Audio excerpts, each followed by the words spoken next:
Hello, hello, hello, hello.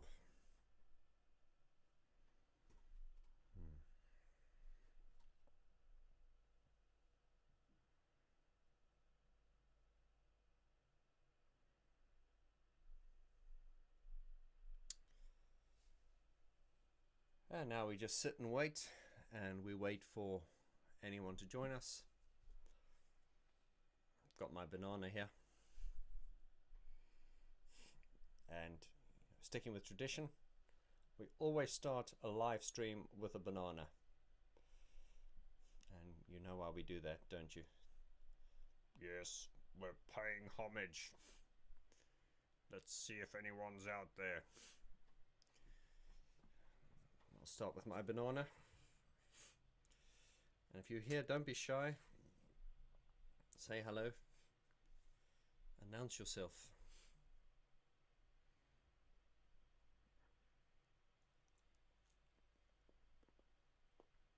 Hello. Oh, there we go. Franco from Canada. Hello in Montreal. Lane. Congratulations, you say. Thank you very much, Lane. I'm, still getting over the shock. But, yeah, I think a lot's gonna change. I've got to work very hard for the next 6 months. So you guys are going to see an output like you've never seen before. But then, of course, I think, with a thing like having a child, it's I can't believe I'm speaking like this, and I'm happy. I'm scared, but I'm happy at the same time. I'm excited. But yeah, I think it's going to change a lot. And I know so many friends who are like, "No way, man! Never going to have children." And as soon as they have children, they're the happiest guys in the world, and they say they wish they'd done it sooner. So, fingers crossed. Thank you for your kind words. Shane, hi. Hello to you too. Lane, what you say? What are today's topics of discussion?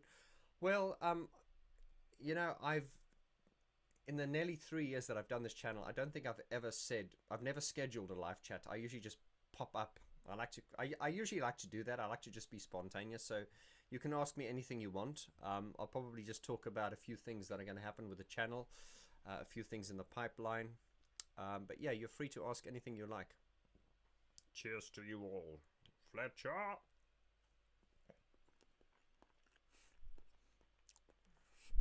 Lane, I'm a fan from Latvia. Oh, great.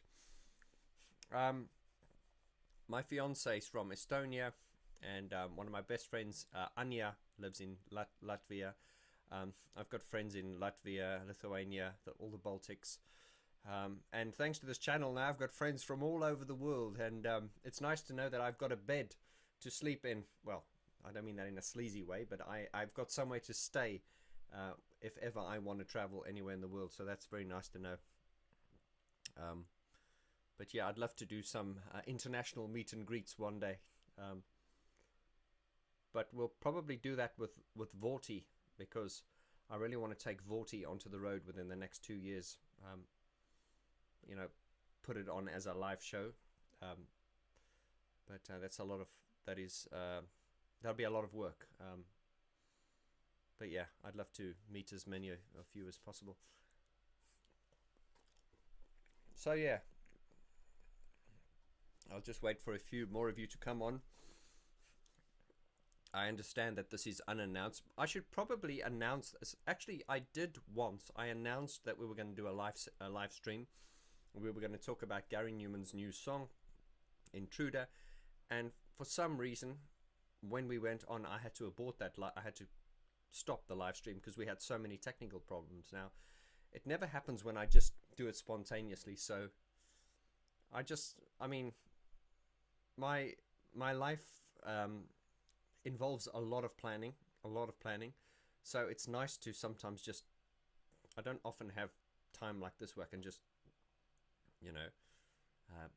not be doing anything. So I sometimes think I love the idea of just sort of popping up randomly. It's spontaneous, so it's like showing up at a friend's house and like knocking on the door and seeing what they're up to. Kevin Holmes, hello, brother. Gary's back in London. Yeah, he's back in London. Yeah, he is. I was shocked to see that. I got a text message from David Brooks, his keyboard player, I think last weekend, and he said he was off to see Gary for like a family day out, and so I assumed that David Brooks was in America, but maybe he was, but or perhaps Gary's been in the UK for a week and hasn't told everyone.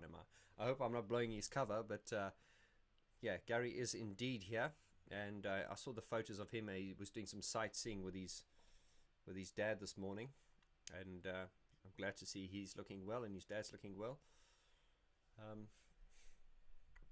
Yeah, so well, on the subject of Gary Numan, I think I've definitely dipped my toe into the Gary Numan market a few years ago, but ever since I've interviewed him and Aid, remember the Aid Fenton Special Part 3, that's coming out tomorrow at 7 p.m. UK time, so jump onto that if you're an Aid Fenton fan, Gary Numan fan, and I will be in the chat room so you can talk to me. That's 7 p.m. tomorrow, British summertime, 7 p.m. UK time. Yeah, we're on a bit of a Gary Numan trip at the moment. I've always loved Gary Numan, and I'm happy to be doing the content, and I'm happy to see that the content is resonating positively with the Gary Numan fans. I know the Gary Numan fan base are very, very hardcore, and I don't want to separate myself from that because I am a Gary Numan fan as well, so I'm part of the Gary Numan fan base. But I do know that, you know, every artist has, you know, they've got their fans, but I know Gary's fans are some of the most intensely passionate I've ever met in my life, and yeah, there are people that sometimes get offended by things, but yeah, a very passionate fan base Gary has, and also you guys, a lot of you are happy to see. Let me just finish my banana, Fletcher. Yes, to you, Fletch. Many of you were very happy to see that I released part 8 of the Violator album review series. Now, I did take a break from the Depeche Mode album review series. In fact, I think I took the break slightly too long. It made people question. I was getting messages on emails and people saying, oh, have you stopped doing it? And no, I just took a break from it for a while because I think a lot of people don't realize how much content there is on my channel, you know, older videos, and that's not your fault. That's my fault for being, you know, not being very efficient, because when I upload, I just upload, and I'm really getting a team on board now to help me, you know, put the content into playlists and stuff like that, because I'm like that as well. If I go onto a website and it's not straightforward, I lose patience, and I'm a very patient person, but not when I'm on the internet. If I get onto someone's website and it's not instantly, you know, straightforward, I just leave. And I'm guilty because my YouTube channel has got a lot of content, a lot of good content, if I may say. But I think even my subscribers sometimes struggle to navigate through the content. So I am making a conscious effort to sort of put things into playlists and stuff. And I'd love to hear your thoughts on that, because I think there's a lot of content that is being overlooked. And one of my subscribers the other day, he found a video I did with Brian Griffin where we took a walk down here in my local Rotherhithe area, and we went to look at where People Are People was, the photo shoot for People Are People was done. And anyway, this subscriber found that video and he said, Vaughn, I've been following you from the beginning, and I only realized this video was up, you know, now. And that video had been up for 2 years. So I am making a conscious effort to sort of clear, you know, to make things easier for everyone to find. And I don't want anyone to be, you know, confused by the outlay and the layout. Sorry. Nina says, hello, amigo. Hello, amigo to you, Nina. Yeah, Nina Wilder. I don't know what your real... I know that's not your real name. I think you've got an alias, but you don't have to tell us if you don't want to. But it's good to see you, my friend. CAD0 says, hi, greetings from Saxony, Germany. Ah, hello. Does it just seem like to me, or is it your camera angle is a bit crooked? Yeah, the camera angle is a bit off. It's just I'm often moving things around here for different types of videos, and I also coach people. And I think when I changed the camera, I haven't quite put it back. But yeah, you might want to just you know, tilt your laptop and or adjust your screen. But yeah, it's not just you. The camera is slightly tilted. I shall get to that next time. Ezequiel Cases Castro. Is it Ezequiel? Yes. Hi Vaughn. Good afternoon. Greetings from Spain. Gracias, amigo. Greetings to you too. Retro Mode 101. Hello Vaughn. Are you fully recovered of your symptoms? I hope so. You're talking about the long COVID. You know, I hate talking about my my conditions. I found what helped me a lot was just working, and it used to freak my fiance out because she used to, because with COVID, what it gives you is it really it slows you down. So fortunately I never had any like breathing problems or stuff. It just, I had this bad vestibular sort of balance and headaches and stuff. And you'll be pleased to know, and I'm very pleased to know as well, is that the headaches have almost gone completely. I still have a slightly dopey feeling in my head, but that seems to be subsiding as well. And I'll be hopefully getting back to my old self, because I can feel the you can see this week I've released 5 videos, which is, yeah. So the productivity is coming back. My health is getting better. Thank you very much for asking. But yeah, it's been a hell of a hard road, and there were times when I was shooting videos when I just didn't really want to be doing it, because yeah, this COVID thing is very real. It's very, very real. And to the people who say it's not real, I'm telling you, man, if you get it, you'll know it's real. And I hope you don't ever get it. Right. Let's see what else we got. Kids says, not at all about Depeche Mode. It's much more about Japan, Section 25, Severed Heads, and Cabernet Vaute synthesis, who really broke the boundaries. Oh yes, absolutely. I mean, there's passion. I have made a conscious effort recently to sort of, you can see I've been introducing new types of videos. You know, I think anyone, if you've been following me from the beginning, you will know that this is not a Depeche Mode channel. Unfortunately, people who stumble upon the channel for the first time, if they just look at the playlist, they will think this is a Depeche Mode channel. Depeche Mode is very important to me and to you, but you know, I'm making conscious effort to veer off in other directions. But at the same time, as I veer off in other directions, I don't want to disrespect my hardcore following by, you know, I'm not going to start I won't be talking about Michael Bublé or anything like that. You'll be pleased to know. But this is fundamentally about pianos and keyboards and artists. And something I just want to really just put out there very quickly without going into too much detail, because I rather want to launch it before I like to show it to you rather than just talk about it too much. But I have mentioned this before, and that is my desire to start a live streaming platform for artists to perform on.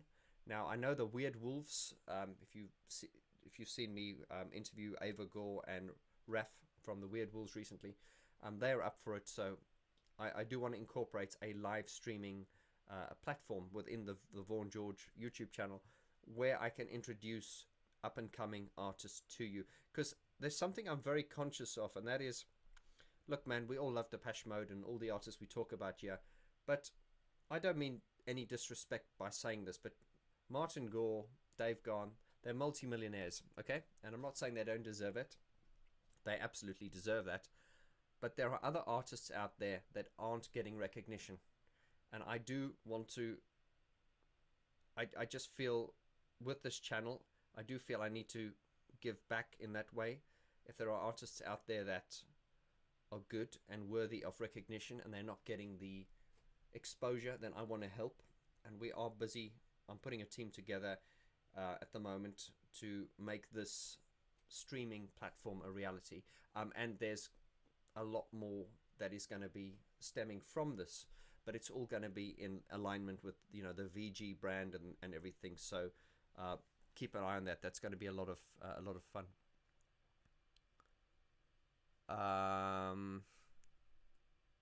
Right. Cuddy says, thank you. Sorry for your bad English. No, it's not bad. I understood what you said. Sarkak1 says, do you think Dave Gahan on his wild years would have benefited from conservatorship a la Britney Spears? Are you talking about the whole Britney Spears thing at the moment? I don't know, man. I just know that the world has changed so much, and there are certain things that we used to get up to 10 years ago that would be illegal these days. So I don't want to comment on the Britney Spears thing because I don't really know what's going on there. Lane says, post videos whenever you feel. Best quality over quantity. You're right, Lane, and if you've been following me from the beginning, you'll know I'm all about quality. But I don't think I've ever posted a crap video. I'd hate to think. The trolls might think I have, but I'd like to think it's usually I go for quality rather than quantity. I've been posting a lot of sort of like piano performances recently. I just find it's a good way to kind of, just give you guys something, because I do understand that every time I drop a video, very often it's a half an hour, 40 minutes, and a lot of you have said to me, Vaughn, the reason we're behind with your videos is not because we don't like the content, it's just we don't have time, and it's difficult because I know I saw a video on YouTube the other day about how to make your videos longer, because the longer your videos are, the more ads you can have and the more money you can make and all that. But I don't run my channel according to any YouTube advice. In fact, I saw a video the other day on how the do's and don'ts of how to run a YouTube channel, and I ticked the boxes for most of the don'ts because they said things like, you shouldn't have an intro, you should just come straight into it. And I do. I run my YouTube channel like a TV channel. I have my intros, I have my titles, and it's just the way we do it. And I think if I pay attention to the YouTube data more and do things more like YouTube wants you to do it, I'd probably have a bigger base and a bigger following. But man, I sometimes rant that I feel that we're not breaking out enough, but I'm happy with the quality of people we have in this channel, and I'm not saying that to flatter anyone here. I do often say to people, if you're part of this community, it's because you've got good taste, and I don't mean that it is arrogance. That is a joke, but there is a sincerity in that comment. There are I often get comments from people saying that just the other day someone said he said he's 55 and he's never had a YouTube channel before.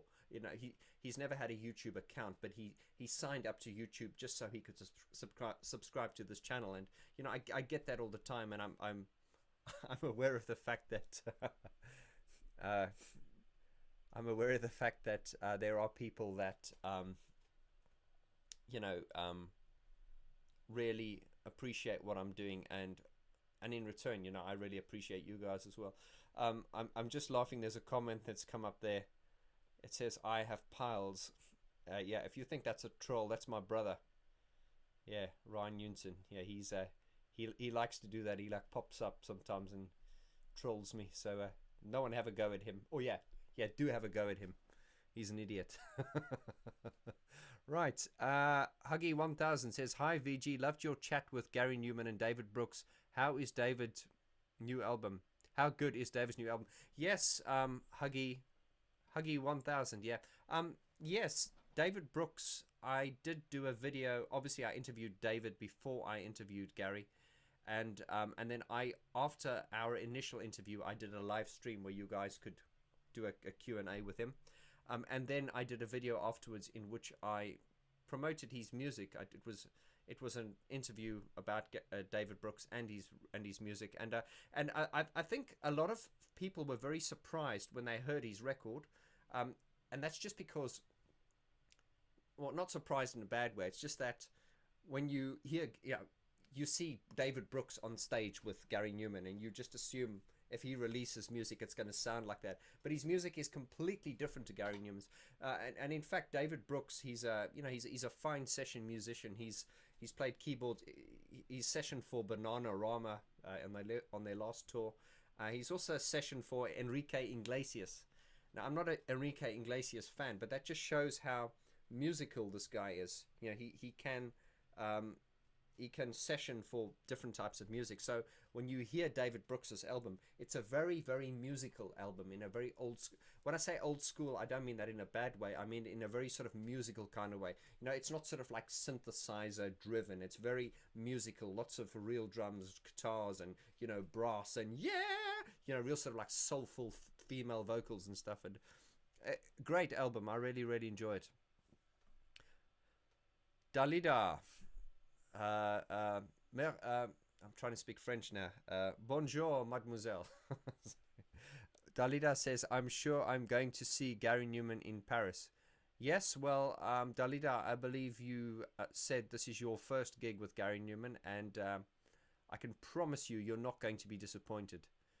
And by the way, Dalida, thank you very much for purchasing your CDs, your Vorti CDs. And I'm just telling you in front of everyone here, the stock's only going to arrive at the end of October, so you're going to have to wait a little bit longer for them to arrive. But thank you for your support, and thank you for your patience. David Boy says he's enjoying the live stream. Thanks, David. Thank you for being here, brother.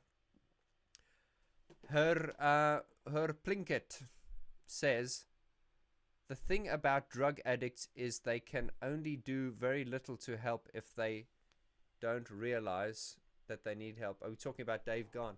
No, you're absolutely right. You know, I'm in the music industry, and I've known a lot of friends who have suffered with addictions, and it's a bad thing. I think in the case of Dave Gahan, it's amazing that he got out of it, because Dave Gahan did die, didn't he? He died and came back. His heart stopped, but when he came back, he was never the same. He just had that awakening, and it's sad that some people really need to, you know, sink that low before they wake up. And of course, a lot of people don't get that chance. A lot of people do die, you know, from drugs or whatever. And Dave Gahan was very lucky that he got a second chance, and he's really, really made the most of it. Cheers to you all. I've got water with me this time. I think the last live stream I did was like 4 hours long. About 4 hours long. And but I don't realize they're that long, because I just enjoy talking to you. And I realized I never had a drink. Anyway, off-topic chicken.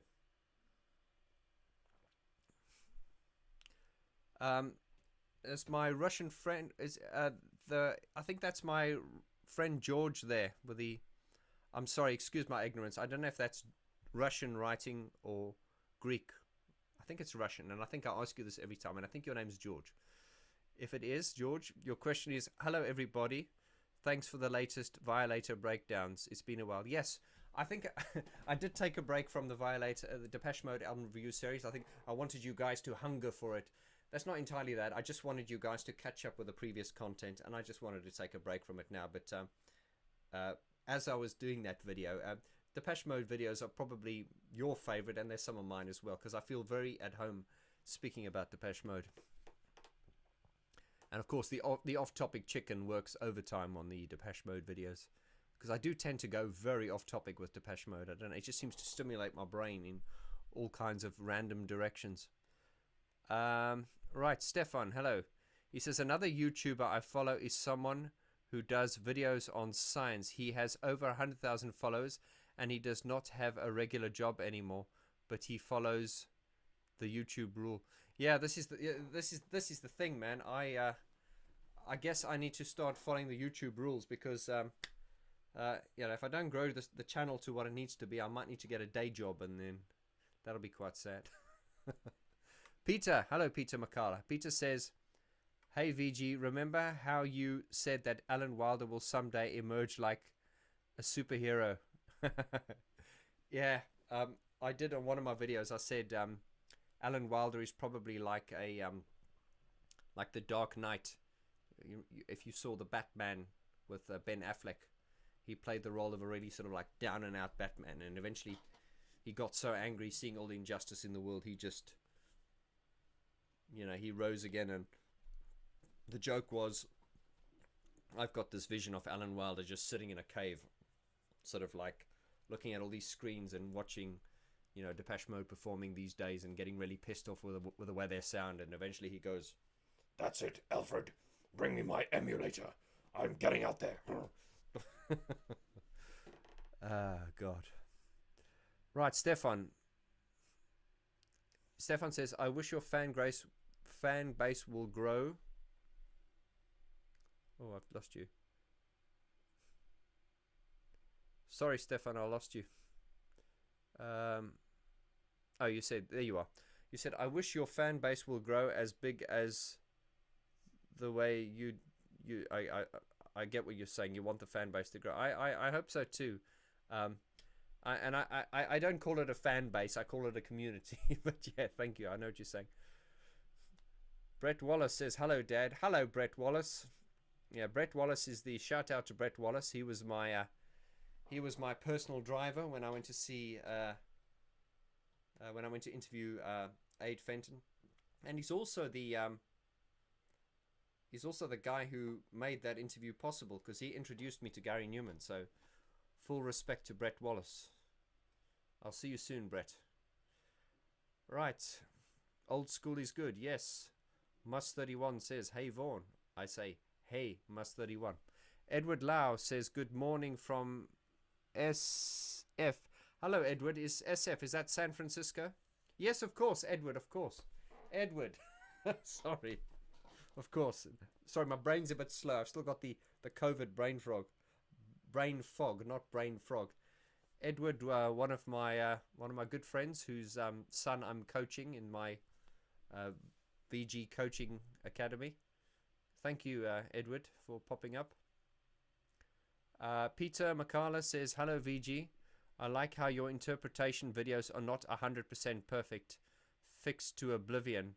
If you understand they're played." Yeah, man, it's like, yeah, I mean, when I record those piano performances, I play them. You know, I'm not gonna sit and program it with a mouse and everything.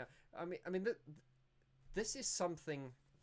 Oh, we can go really down we can really go down a rabbit hole, yeah. But thanks, Peter. You make a good a comment there, and that is, I don't know, when I released, because you guys know I'm working on my album now, and we're going to do a music video, and that's something I'm going to talk about later. Because if you're in the London area, we're going to do a music video, which is going to be a lot of fun, and I'm going to call on members from the community to be extras in that video. And then we're going to have a big party afterwards. This is going to be towards the end of September, and we'll come back to that later. And if you're interested, you can get in touch with me. But I released Sleeping Dogs, which is the first single from this album. I'll keep this brief. And I think, you know, it was well received. It's been very well received, actually. But there were some people that came and went, "Oh my God, there are so many guitars on this." It's because I think people were expecting, like, I don't know what they were expecting, Erasure or what. But I'm not actually a huge synthesizer boffin. You know, I like synthesizers. I like electronic music, but I'm more of a fan of songs. I'm not one of these people who's like a complete purist, and I often I just don't personally like the sound of music that is these days, that is just too electronic. When it's just too, when I say, what I mean by that is when it's just so overly polished, overly synthesized, and it just sounds so pristine. I mean, even the latest Pet Shop Boys stuff, it's just so like glassy and flawless. Yeah, I just want to throw some mud on it. So if you listen to Sleeping Dogs, hey man, and this is just my taste, Sleeping Dogs is the best example of my kind of taste. It's heavily synthesizer driven, and I'll go into a video about what I used, because a lot of you have asked. But I use a lot of hardware. There's a lot of Moog in the bottom end. I use drum samples. I sample sounds from outside, like dragging concrete and hitting things, and that's all in there. And all the sounds I will run through processing. I'll run them through a preamp. I'm always dirtying my sounds. I'm always trying to give them feel, and the piano on those songs is played, and I just like things to sound real. as real as I can make them. And I just found a lot of music these days, it's just, and this is because the tools are just becoming too clever and easy to use. So even if you take Violator, I don't want to go off topic now, but Depeche Mode Violator, and you guys know what I think about that. I mean, I always hail that as like sonic perfection kind of thing, but it still has like an organic rawness to it.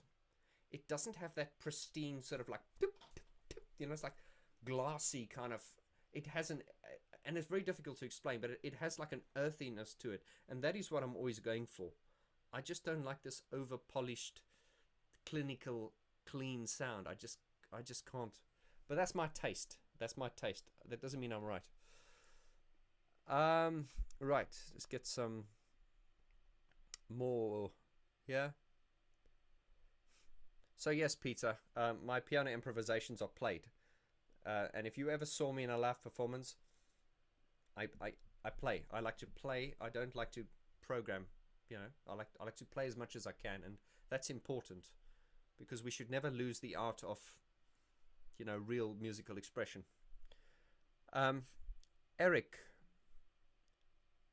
John Dahl, Gary Numan, September the 24th of Dallas in Texas. Ah, you bought a ticket. Hey brother, let us know how it goes. Obviously, since we've got Gary Numan on the channel as a special guest, you'll be pleased to know I am in touch with Gary Numan via email, and he has agreed to come onto the channel again, because he's just re-releasing 3 of his previous albums. I've done a video on that. He did Sacrifice, Exile, and Pure. He's actually re-recording them from scratch and re-releasing them. And I actually, if you watched my Aid Fenton special, when I was interviewing Aid actually played me one of the songs. There's a song from the Pure album called My Jesus, and he played me the original version versus the new version. He would flip in between the two, get 5 seconds of this one, 5 seconds of that one, so I could hear the difference, and the difference was amazing. But what's really amazing is, because I was a little bit worried when he said they've redone it, I was thinking, I'm always a bit dubious when they do that, because very often when people redo records, they lose something, because they will be the new version is often sonically superior, but then what they tend to do is they tend to lose the sort of soul and the rawness of the original recording. And from what I heard, from what Aid played me, they've amazingly managed to redo it in a way. So the whole idea, my God, Gary, you get lots of free promotion from me. Gary Numan, you send me a tenner. Basically, you must remember, if you've listened to Gary Numan's new Intruder album, it sounds groundbreaking. I mean, I was at Gareth Jones's 3 weeks ago, and I played that to him on his 11,000-pound barefoot monitors, and they sounded incredible. The bottom end is just mind-blowing, and even Gareth was like, wow, you know. So Gary Numan's obviously wanting to re-record Exile, Pure, and Sacrifice, because he wants to retain the vibe, but he wants to bring the sonic quality up in line with the last 3 releases. So from what I heard, if you're a Gary Numan fan, you're going to be very, very, very impressed. Right. Jose says hello. Hello, Jose. George says, I've recently re-listened to some of the B-sides starting from 1990 onwards. Vaughn, what's your opinions on songs like Surrender, Newborn, and Ghost?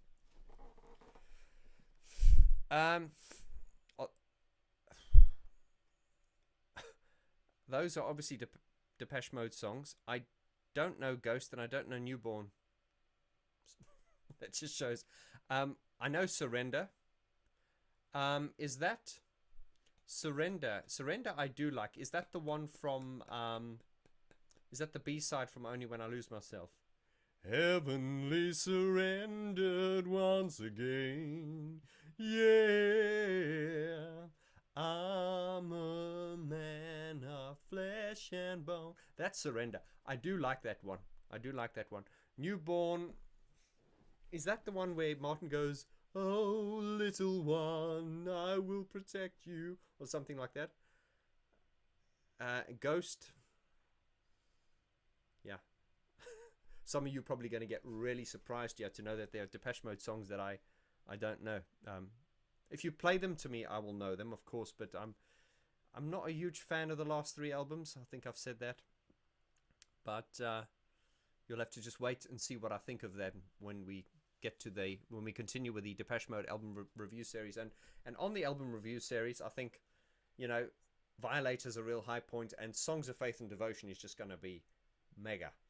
And then when we get to Ultra has gone. I've always liked Ultra, but Ultra's gone up higher in my expectation. And then after that, we're going to do The Only When I Lose Myself.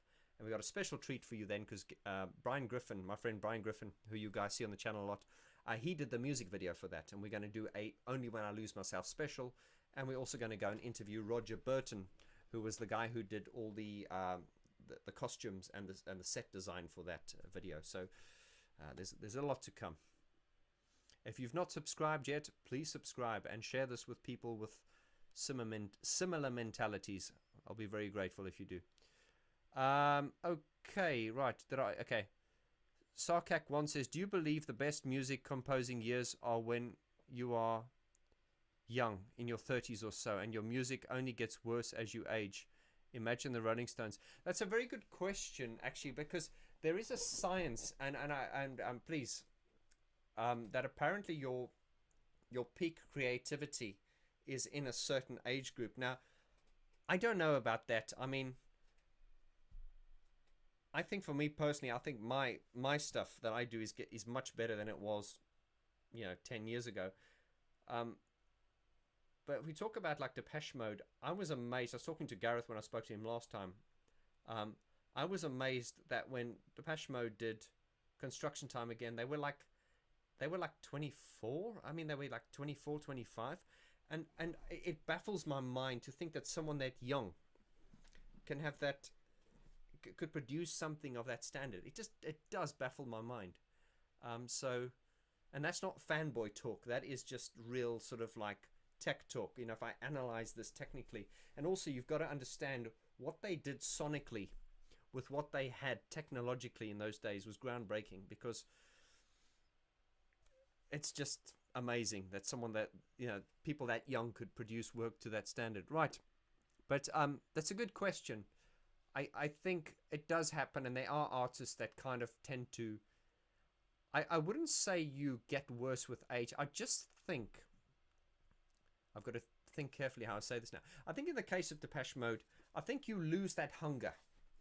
Let's take Depeche Mode when they started. They started off as this teeny bopper boy band, and they were always being told, you guys aren't being taken seriously. So you're at this part where you're at your peak in your youth, and you've got this, you're not settled down. You've got sexual energy because you're a young man, and you're read up about sexual transmutation, how sexual energy moves into, it actually fuels your creativity, but that's another story.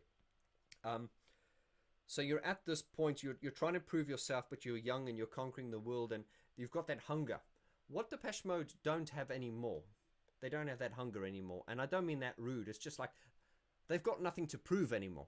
It's like if they release an album now, it's more like, okay, they're doing it because they want to, or it's it's something to do. It's something to do, something to do. It's something to do, but they would not have the hunger they had 30 years ago. Of course not, because they've got nothing to prove. So, but that is a good question. Right. Dalida says, do I like Simon and Garfunkel? Who does not like Simon and Garfunkel? I absolutely love Simon and Garfunkel. Yeah. Right. Leslie Moon. Sorry if I'm reading your names wrong. Get well soon, Vaughn. I had COVID last May and got my senses of smell back and couple. No, thank you very much, and I'm glad you've made a full recovery. Yeah, I'm fine. I really struggled in the beginning because I felt that my productivity was really down, and I was down to about 30% productivity, and that's difficult when you're trying to earn a living, run a channel, coach people, and I don't think I helped myself because I've always been a workaholic, and it was just relentless. So I think I should have taken time out, but I didn't. But I'm on the road to recovery, and I'm glad you're feeling better too. And here's to your health. Cheers. Right. At Jess says, well, hello. Oh, hello, hello. Okay, let's see. So, oh, I'm falling behind, yeah?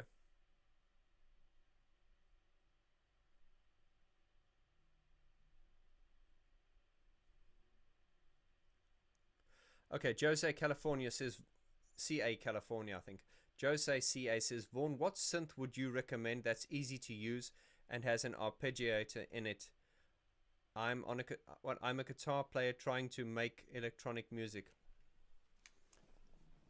Jose, why don't you just hit me on the email, vaughn@vaughngeorge.com, and I'll be happy to send you some links to what I think you should use, because there's too much for me to sort of run through here. So yeah, email me at vaughn@vaughngeorge.com, or there's info@vaughty.com, whichever is easiest for you. Right, Johnny Derpy says, do you like the? Yeah, I mean, I would say, when you say do I like it, I mean, I'm not a fan. I haven't heard enough of it. I know who the are, but from what I've heard, yeah. I've just answered that now, and I realize it's a really flaky answer. I'm trying to think of the song that I heard from them. I've heard a few of their songs, but I do like the yeah. But not enough to call myself a fan, I guess. Herd Plinkett says, I'm surprised by how low the melodies are on Violator. How low the melodies are? What do you mean? Famous songs usually have... Oh, right. Famous songs have... You're talking about vocal register. Famous songs usually have a very high singing melody. Sofad's melodies are quite a lot higher than Violator. You're absolutely right. You're absolutely right. And the higher you sing, especially in a live sense, it gives it more of a euphoric. And this is why I mentioned recently, because in recent years, obviously Dave Gahan's voice has changed.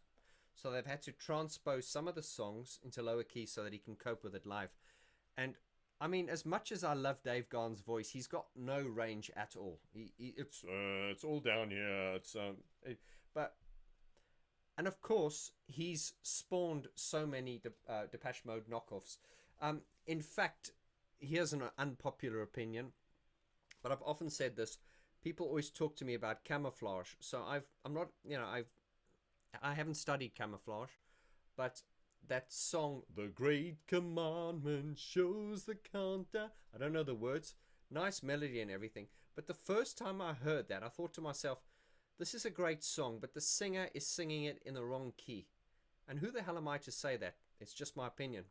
I basically feel, because I wish I had my piano here to demonstrate, and maybe I should do a video on it.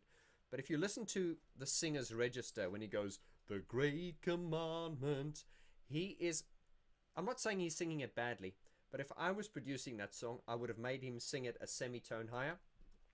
So instead of going, The Great Commandment, I would have gone, The Great Commandment shows the It would have suited his voice better. The point I'm trying to make is, there were so many Depeche Mode imitators, and I'm not saying camouflage are, but there is an influence there.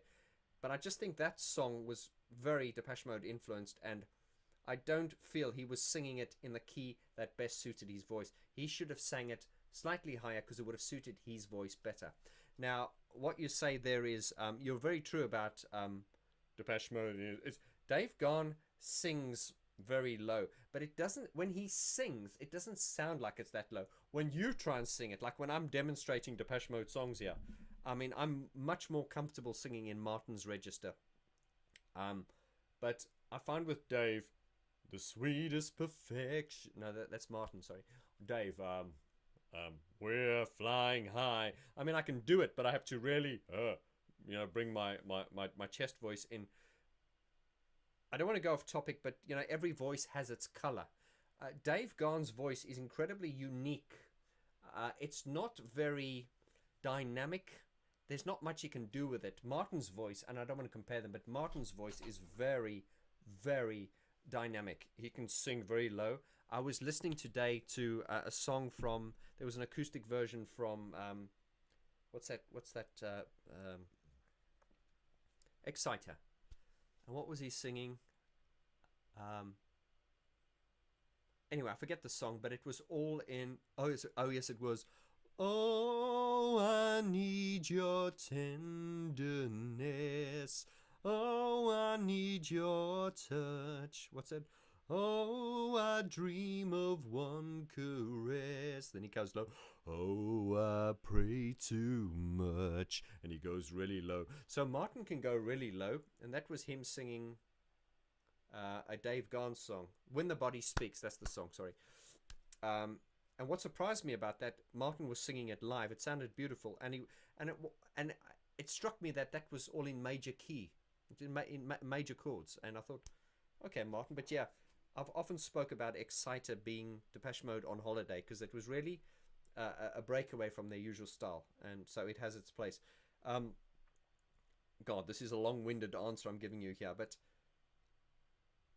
when Dave Gahan sings a song, it just sounds like he's singing it.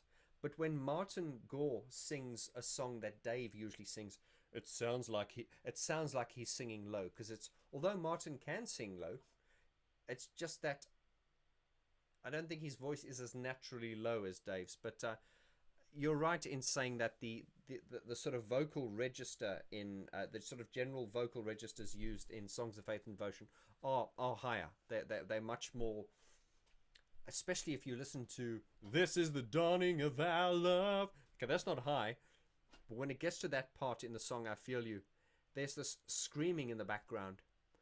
It goes, "This is the dawning of our love." I think it's Martin going, "Ah!" But he's like proper screaming. It would be like screaming on the top of his lungs. Also, I don't know if many of you have noticed this. I've spoken in my video, and we'll talk about this more in the SoFad album review series.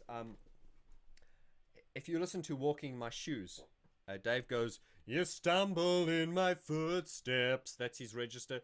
"Keep the same appointments I kept." And then Martin's going, the octave higher, "Try walking in my shoes," up there. But then if you listen carefully in the background, you'll hear another voice screaming, and that is Dave's voice. Actually, I posted that on a video the other day, and people thought it was Martin. I was saying, no, it's Dave, because it was so high, people thought it was Martin. But it was Dave going, "You stumble in my singing in a Martin register, but he was screaming, like literally belting. And that would have, and what's interesting about that is that would have been blended in the mix, so you can't consciously hear it, but it adds tension to it. And if you took it away, it's just cleverly put in the background. So in fact, when I pointed it out to people, they were surprised that it was there. But it was just clever blending. You put a screaming voice in the background, like screaming on the top of your lungs. And it's mixed in such a way that you can't consciously hear it, but it just adds an edge and an intensity to the record. Right.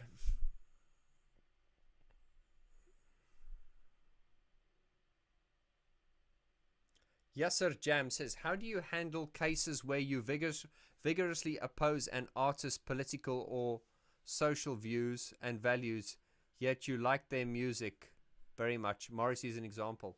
Yeah, that's a good question.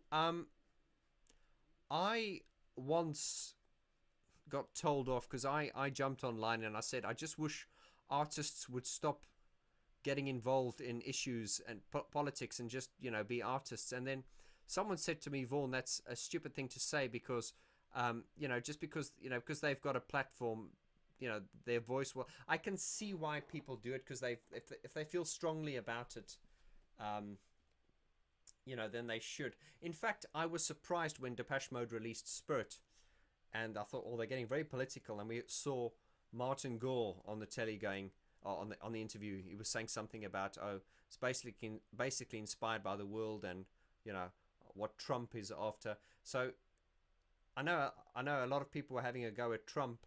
I don't think Martin wasn't having a go at Trump, but he did acknowledge that some of this madness of the world under Trump was inspired by his writing spirit. So that's a good question.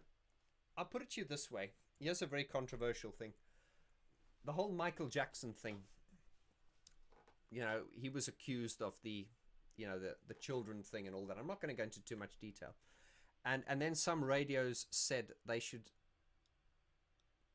wanted to stop playing his music. And that's kind of like, we're getting into politics now and cancel culture and all that. As far as I'm concerned, there was no proof of it. And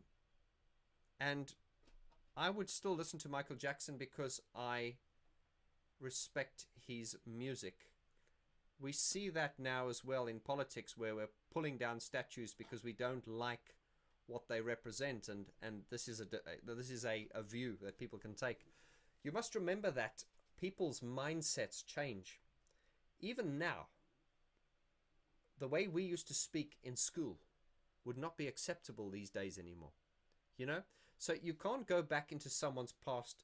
You see that a lot on Twitter now. They go back to you when you were, 20 years ago, a tweet you made, and then they try to have you shut down. It's just ridiculous. So I'm probably veering off that. We just need to understand that the mindsets change and the times change, and with that, mentalities change. I mean, let's be blatant. When we were in school, if something was crap, we'd go, "Hey man, that's so gay. We don't like that. That's so gay." Well, we don't speak like that anymore because, we know that, we just don't speak like that anymore. But we spoke like that in the old. That's how we spoke. When we were in school, we spoke like that. So you got to be very careful when you sort of go back and sort of like police the way people speak and stuff, because it's a very dangerous road to go down. That's separate. But answering your question directly, I know Morrissey's got into a lot of trouble recently. He's very passionate about what he believes in, so you need to respect what he believes in. But should you stop listening to his music because of his political views? No, I wouldn't say that. It's a little bit like if you were homophobic and say, "I'm not going to listen to Pet Shop Boys because the Pet Shop Boys are gay, I'm not going to listen to their music." That's ridiculous. So I don't think a person's sexuality should define their art or who they are. And so, hey man, there are some artists that I listen to, and they've got political views that I don't agree with, but I separate their political views from their art. I think that's a very important distinction to make.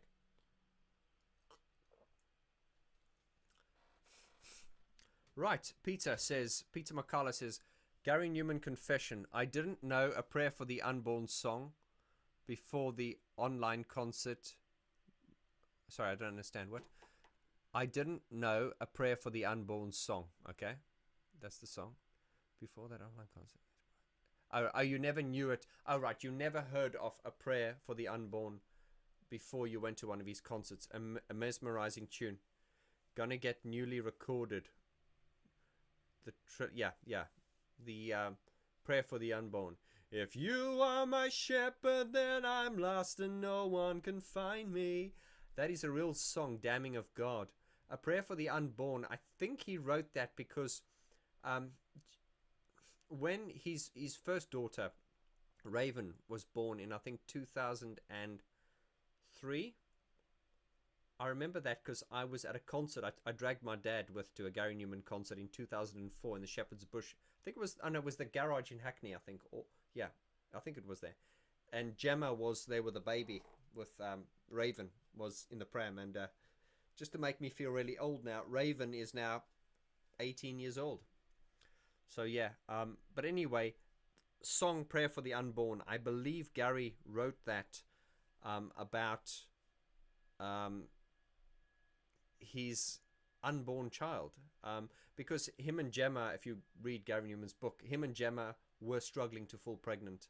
They went for IVF and everything, and I think with with anyone who's ever struggled to fall pregnant, and with IVF, it's very expensive, it's very traumatic. You go through a lot of emotional trauma, you know, the man and the woman, and I think that song was written from his perspective of losing a child, you know, that was unborn, a prayer for the unborn. And then, because Gary Numan is very damning about God, he's just like, the lyrics are very powerful. He's basically saying to God, if you are my shepherd, then I'm lost and no one can find me. He's basically saying, if God is real, why does he allow bad things to happen? So it's a very, very good, it's a very powerful song, and it's one of the songs he always plays sort of in the encores or at the end of the show, because it is very powerful.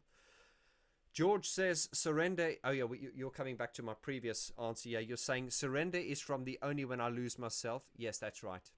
Newborn is a bonus track from Playing the Angel. Yeah, that's probably why I've never heard it. And Ghost is a bonus track from Sounds of the Universe. Yeah, that's probably why I've never heard it either. So I wasn't crazy on those last few albums.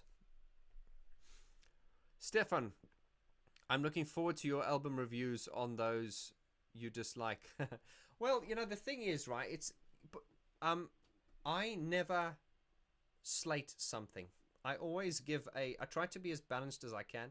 It's probably not possible for me to be balanced on Depeche Mode because I am a huge fan, but when I listen to something, rather saying I don't like something, I would like to give a reason why I don't like it, and instead of just pissing on it and saying this is shit, I would give a reason, I would try and articulate as best I can the reason why I don't like it, and that's important. And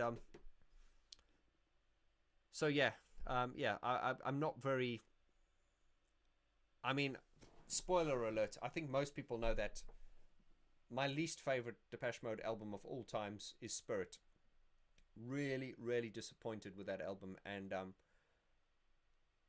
I'm almost scared to hear the next one, but I'm hopeful as well, because I really think, I don't want to say they dropped the ball on that, but I was really, really disappointed in that album, and that's all I'm going to say. Carlos Garcia, hello to everyone. You free-spirited music lovers, you. Oh yeah. Hello, Carlos. King Sean, any plan of doing a video on Depeche Mode B-sides? Like now, this is fun or hard work? King, I like the name King Sean. King Sean, I did do a video on the B-sides. If you're watching my Violator album review series, which is, we've just finished part 8. It's because we're doing a separate part on each song. But in part 4, yeah, it's part 4, I do a video on the B-sides of Violator, because Violator did spawn some of the best B-sides, and I think most Depeche Mode fans will say that the Violator B-sides were very, very good. A Sea of Sin, Happiest Girl, Dangerous. Dangerous was so good it could have actually been on the album. I always said it could have been the 10th track on Violator. But yeah, so check out that video. That's part 4 of the Violator album review series. But yeah, if you want me to do a B-sides on Now This Is Fun and Hard Work, I do have access to my good friend Gareth Jones now, who was involved in that period. So I'll see how far I can push my luck, eh? We might have access to some of the original sounds and stuff. So fingers crossed. I will take note of that, King Sean. George again says, I also agree. I'm really curious what you're going to say about the post-1997 stuff, because I know you don't like that a lot, whilst I do. Yeah, I mean, I did listen to Spirit the other day. I told you guys I bought a CD player, and I've been very big on CDs at the moment. I've really gotten into CDs, and because they just, I don't know if it's psychological, but they tend to sound better. Of course, the CD is not going to sound better than a full resolution WAV file, of course, but it's the relationship. It's the opening up a CD and putting it in and reading the sleeve notes. And I was listening to what's it called? Exciter. And I was actually very surprised how good it was, because the first time I heard it, what, 20 years ago, I was just like, what is this? You know, because. But once again, I have a lot of respect for Depeche Mode for they've never repeated the same album. Every album's always been completely different. I do think that they, the only thing I would have changed, I think, sticking with Ben Hillier for 3 albums was, I don't want to say lazy, but you know, they moved from producer to producer. But to stick with Ben Hillier for 3 albums was. I don't think it offered enough diversity, because there is a certain sonic, although I think playing the Angel and Sounds of the Universe and Delta Machine, although they have a sonic property, they've got a different sound, there's just like there's a certain similarity that ties them together, whether that's a good or a bad thing. Sorry, my phone's ringing here, I'm just trying to find it. I know. Get that later. So yeah. Point I'm trying to make is that Ultra I've always liked, but it's actually gone up higher in my estimations, and Exciter is actually surprisingly good now that I've listened to it with more grown-up ears. You know what I mean?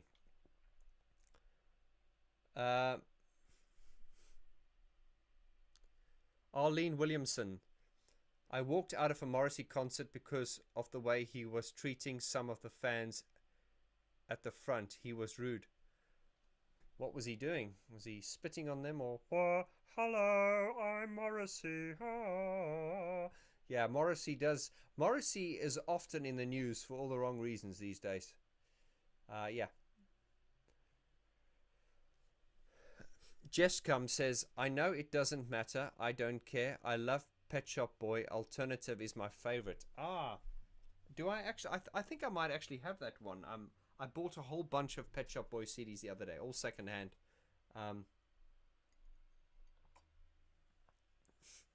But yeah, I am a big Pet Shop Boys fan.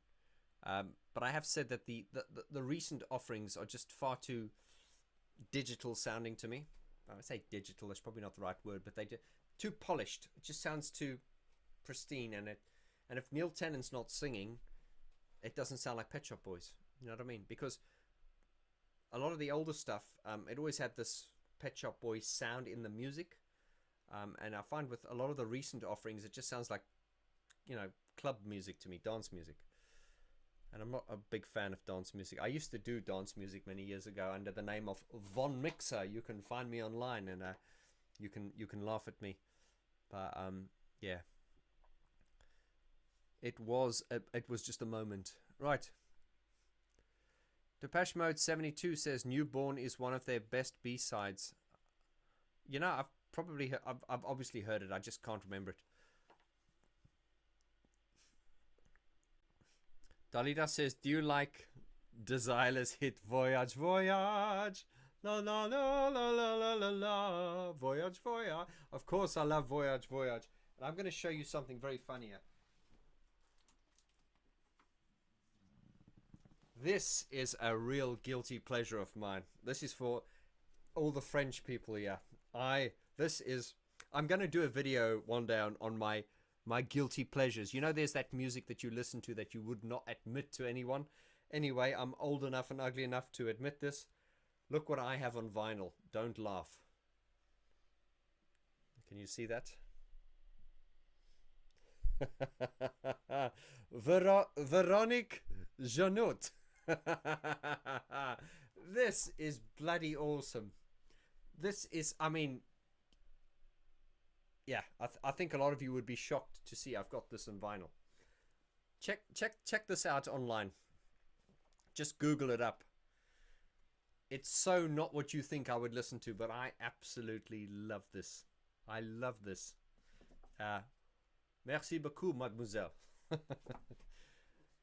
Yeah, I have very strange taste in music. I have very odd. I don't know, sometimes things just resonate with me, and they're not even typically the types of music I would listen to, but sometimes something will just get me and I'll be hooked. Right.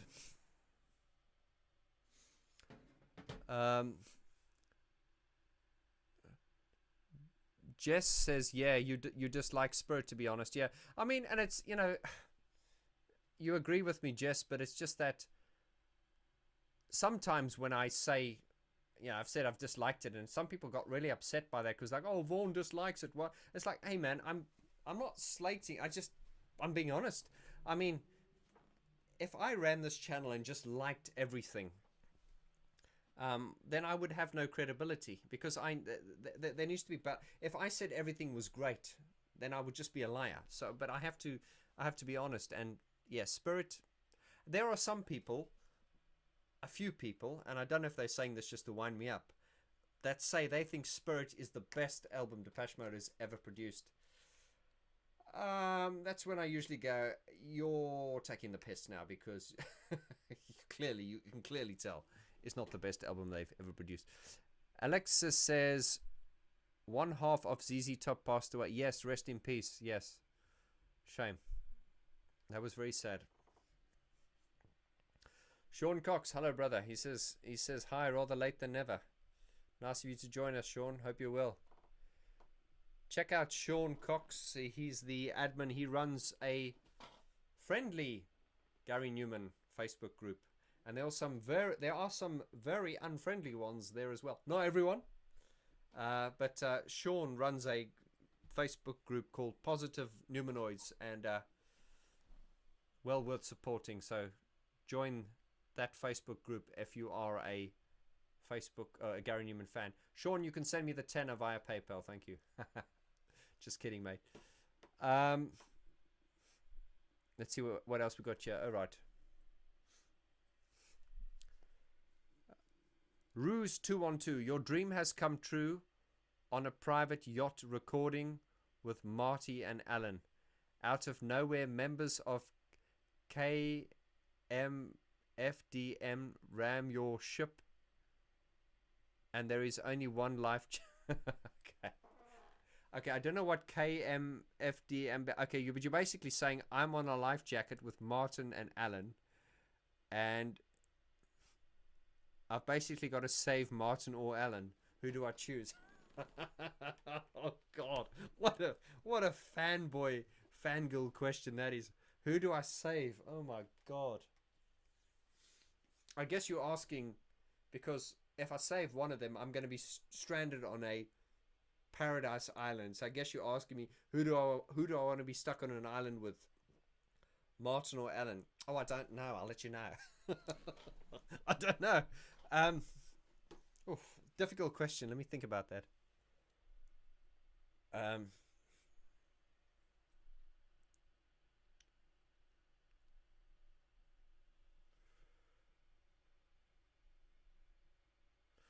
Dalida, do you... Oh, sorry, I skipped someone. Oh, I've skipped a lot. Sorry, I'll come back to you later, Dalida.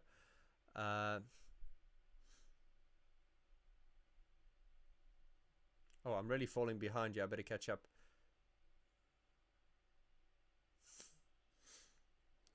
Civic-minded Jim the Honest says, it's quite easy to find things not to like in recent Depeche Mode music. There's a distinct lack of Alan Wilder.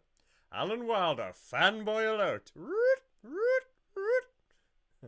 Right. If Lonzo says, I love the early B-sides. Manuel Ulrich says, greetings, VG. Hello, Manuel.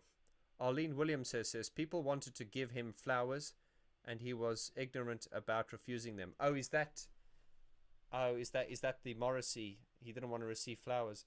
Why would you not want to receive flowers? I can just imagine him going, I don't want to receive flowers. Put down the flowers. I don't want to receive them, but I don't want to offend you either. Morrissey, I am human and I need to be loved just like everybody else does. Yeah. Moving swiftly onwards. Our power. The news. Sorry, I don't understand the comment. It's probably in relation to something else. Arlene says, I followed Morrissey since I was 14. I'm 50 now. It must be very disappointing for you, Arlene, when I know. Arlene, were you the one who said he? Oh no. Sorry, I'm. Arlene, were you the one who asked? Were you the one who commented and said Morrissey didn't want to receive flowers? I just want to make sure. Yes, it was you, Arlene. You said. Sorry about that. You said people wanted to give him flowers, but he was ignorant. He was ignorant about refusing them. Okay. Yeah. Okay. And then you went on to say you've been a fan since you were 14 and you're 50 now. Very honest of you to give your age away, but you're still young. Thanks for doing these videos. I'm glad you enjoyed the videos. Thank you for being here, Arlene. Bless you.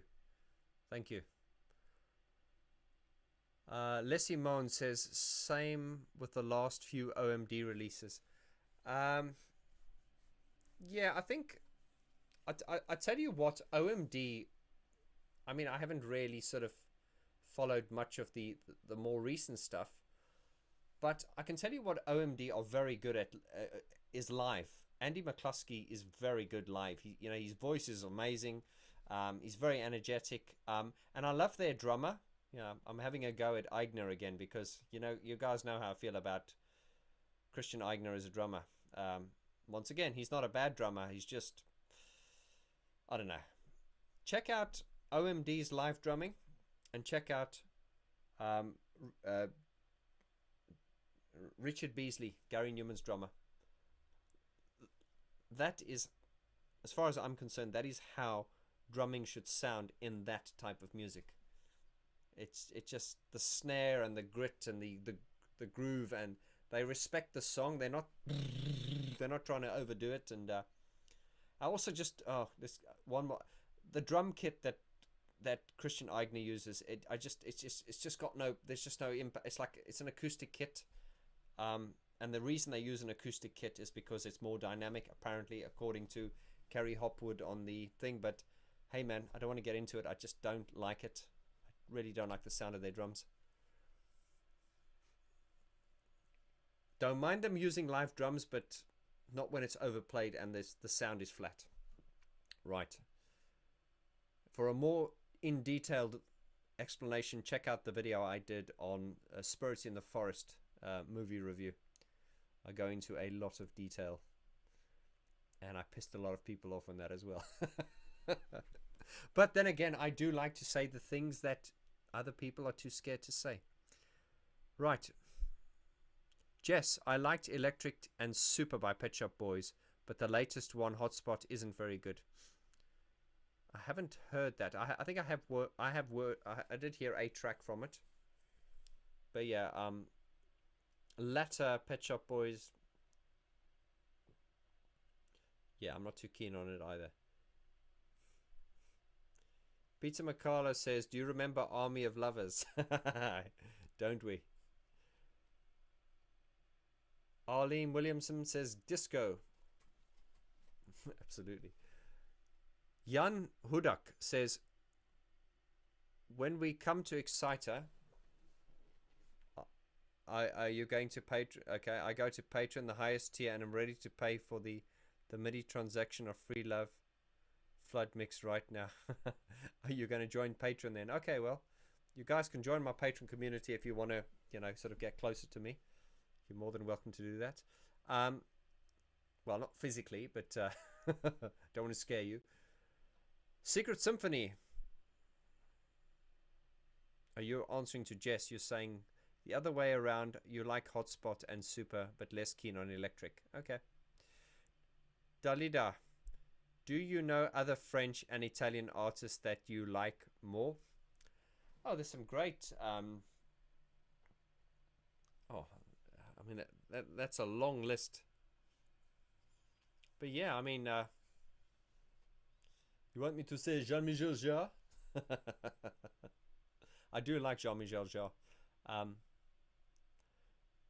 do like Jean-Michel Jarre. Not everything, but I think I like him. But what I do more than I like him. Sorry, I respect him more than I like him, and that doesn't mean I dislike him. But it's just I've got a huge amount of respect for him, and Vangelis as well. And And I've never done videos on Vangelis or I haven't even done a video on Kraftwerk, and I haven't done a video on Jean-Michel Jarre. It's incredible, because I thought I did, but I haven't. Right. F. Lonzo says, Sounds of the Universe is excellent. Jess is answering. You're answering Secret Symphony, right? Dalida says, Nina. I'll tell you what, Dalina, I had a real crush on Alouzi. Alouzi. Anyone want to Google Alouzi? She sings in French, obviously, so I can't sing it, but she's very promiscuous, but very gorgeous girl.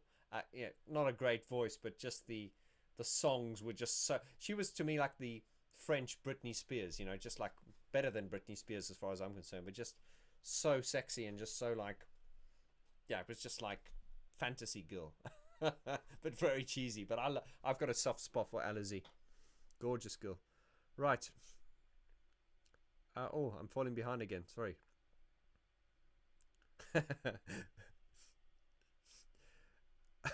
Morning coffee. Cat says Morrissey sounds like Kermit the Frog. Oh, he does, doesn't he? Yeah.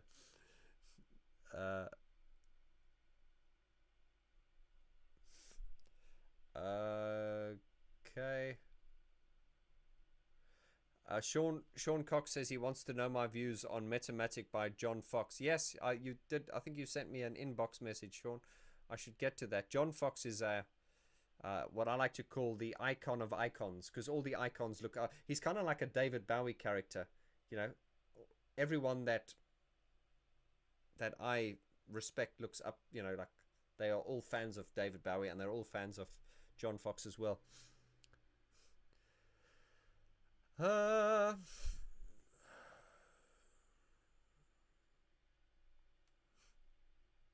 Sean Cox says, "Nah, I'm buying your next album." Thank you, Sean.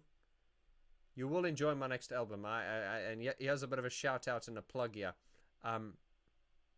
I'm very proud about it, and I'm working with a guy called Andy Marlowe, because I'm playing a lot of guitar on this song myself, on this track myself, on this album myself.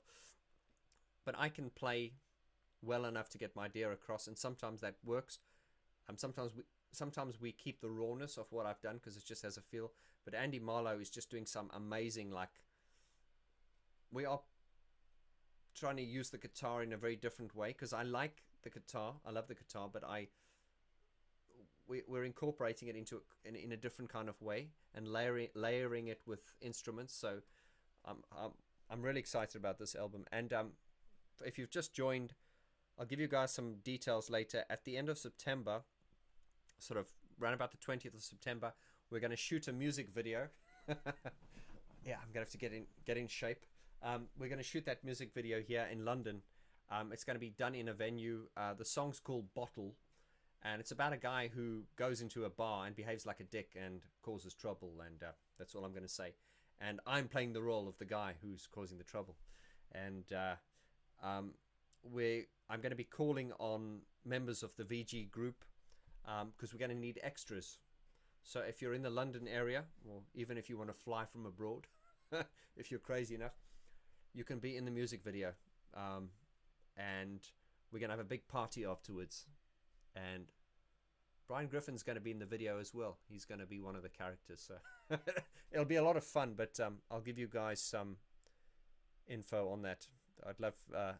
It'll be so much fun to just shoot a video with, instead of me hiring extras, just get members from the group, so I don't have to pay you.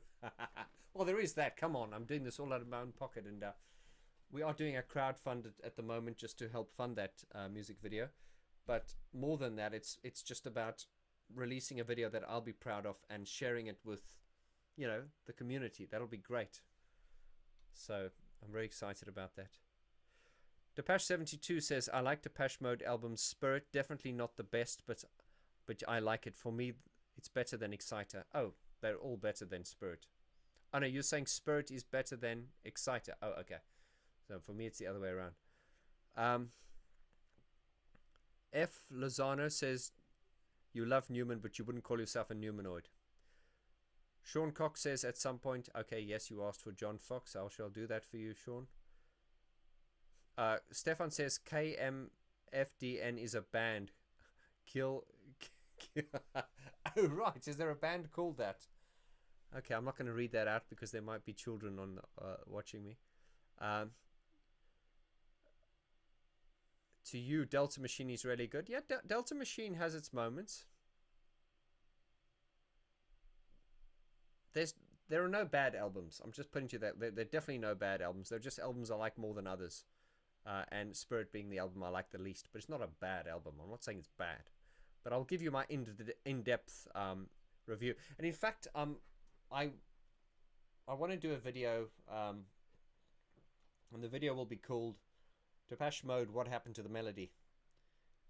What I mean by that is, where's the melody? Come on, Martin, you're letting me down. And I want to just illustrate how less melody, how less. The recent songs have a lot less melody than the older ones, and I'm going to demonstrate that, and we're going to start a debate on that. I always like to explain what I mean rather than saying something. So I will say something, but if I can't explain why I'm saying it, I won't say it. So in that video, I will explain what it is that I mean. It doesn't mean I'm right, but at least I can explain what I mean. Right.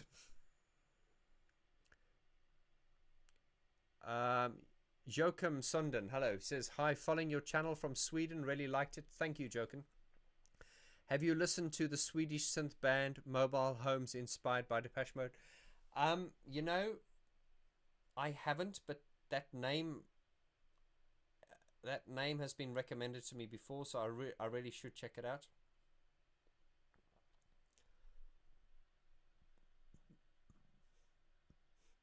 F. Lonzo says, thoughts on Alan's first Facebook post in 2 years. Oh, has Alan Wilder posted on Facebook?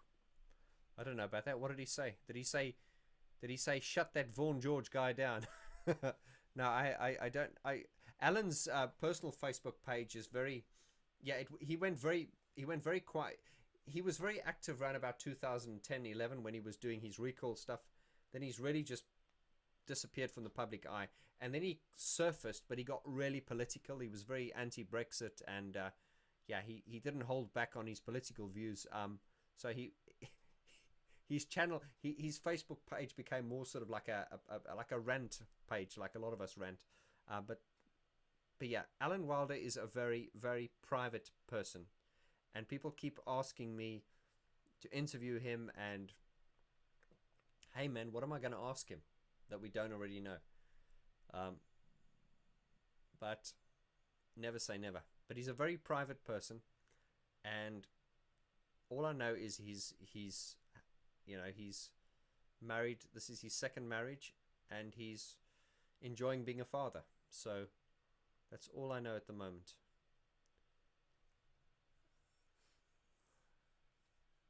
Stefan says, one of my friends is a huge Morrissey fan, but he still works in the flesh industry. Is that an in joke? Black Energy Keeper says, your opinion on Yellow? I'm not really a fan. Joan Swan, sorry. Hello from Dublin. Hello, Joan. Hello to you as well. How's the weather in Dublin? I think someone once said to me, how do you know when it's winter? How do you know when it's summer in Ireland? The rain is warm. It's always raining in Ireland. Mind you, it's terrible in England. Yeah, we get it's a little bit sunny now. We get like these half an hour like bursts of like intense rain, and then it just clears up again. The weather's all over the place. Right.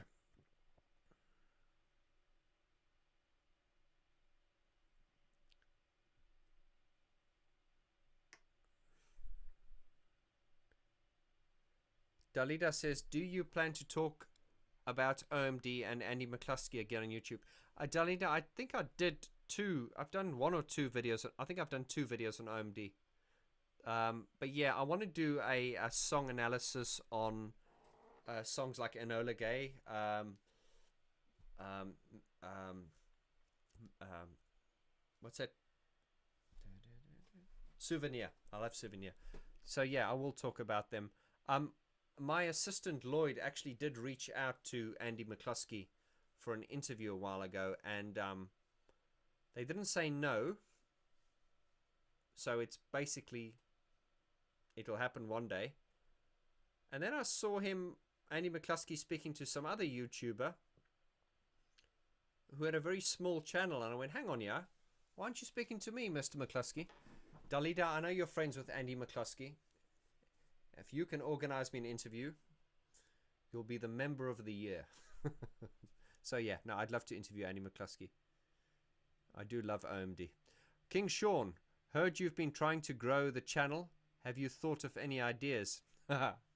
Sean, send me an email, brother. I'm open to suggestions. I mean, I put it to you this way: there are a lot of ways I could grow this channel, and that is why I could sell out. I could basically start talking about The Weeknd and Billie Eilish and things like that, and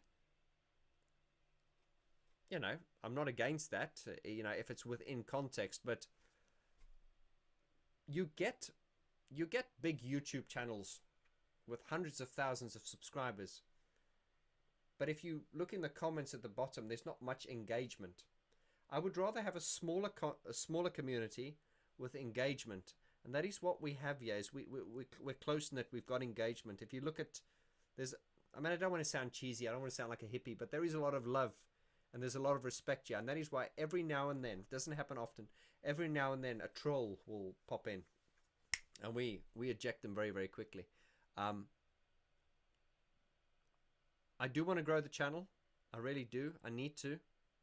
We need to grow this channel before I have a baby next year, because it's going to be very difficult for me to sustain this if it doesn't start, you know, washing its face. But yeah, I don't ever want to sell out from the core message. I would rather grow it organically. That's why I'm not into all this paid, you know, where you pay someone to get you view. I'm not into all that crap, and I believe that the slow steady approach is working well. But yeah, I really like to see us hit 20,000 subscribers now. But I'm being greedy because, you know, this channel's not even 3 years old, but I've put a lot into it, man, and I would really like to see it, you know, get to where I want it to be. But man, you guys can always help by, and you do help. I mean, the fact that you're sitting listening to me on a Saturday shows how hardcore you are, and you are helping. And you know, by just clicking like on the videos and subscribing and, you know, commenting, that really helps, because the algorithm sees that as engagement. If you sit and watch a video and you just enjoy it, that's great. But if you can just hit the like button and, you know, leave a comment or something, the algorithm, and I'm at the mercy of that dreaded algorithm, the algorithm sees that you're engaging and it goes, oh, this is it. People like this video, and it pushes it. You see, the YouTube algorithm is like this really selfish thing where it's all about its own self-preservation, and it always pushes the content that gets the most engagement stuff, because that's just the way the algorithm works. And I've always tried to understand it. It's very random. It seems to recently have kind of been a little bit, I don't want to say against me, but the numbers have been down, and I don't know why, and it does frustrate me. But you guys here can always help by, you know, just staying here and you know, being honest with me, and, you know, sharing the videos and liking them and subscribing. But yeah, I never want to tell you what to do, but there's a lot you can do if you know, by just doing those simple things, you're helping a lot. Right. F. Lozano says you love Souvenir. Yes, what a great song. Alan is a Gemini. Geminis tend to keep things private. Yeah, Geminis are very private. You're right. I hate to generalize people by star signs, but star signs are often very, very accurate. I mean, I'm a Leo, and when I read the character traits of a Leo, I'll go, yeah, I'm definitely a Leo. Merge Music and Film says, Vaughn, congrats on becoming a dad. Thank you. Thank you. I am I'm scared, but I'm excited as well. I tell you what scares me the most is I'm a little bit of a control freak. Not in a bad way. And that's not because I don't trust people, but what scares me is the way the world is going. And what really scares me is I don't know the gender of my baby yet, if it's a boy or a girl. But I think there's just that fear of the world. And I mean, I wrote the song called, if you, he has a plug, my song Warm Inside. If you check out the Vorty song Warm Inside, read the lyrics to that. That's all about the fear of losing something precious in a dangerous world. And yeah, it does scare me, I'll be honest, and I don't want to be cynical. It makes me happy, but it also makes me very scared, you know. Anyway, right, let's have a look. Depeche 72 says, have you heard of any Swedish synth bands? Yes, Röyksopp. There's quite a few. Yeah, I mean, there's a lot of great electronic music coming from Sweden.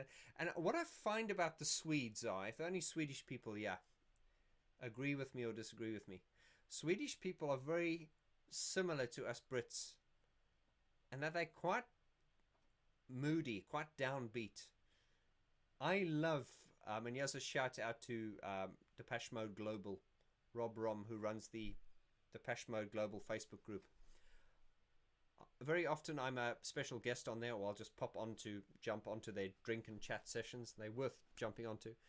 And I just love jumping on there because it's 80% American, and there's something about Americans where they're like, hey man, we can do this, and yeah man, we can, and there's a fundamental difference. I don't want to generalize, but with Americans it's like, yeah man, we can do this, you could be anything, you could be president. With us Brits it's like, nah man, it probably won't happen for you, just keep, so there's this, and I think I was watching a documentary once about ABBA, and Bjorn or Benny, one of the guys in ABBA, he said the Swedes are the same as the English in that it's good to be sad. It's good to be sad. It's good to be downbeat. And it's quite funny. I don't know. I could be wrong, but I know enough. I've got enough Swedish friends to know that. I'm not saying they're miserable, but they're a bit more on the cool side. They're not like yeah like my American friends.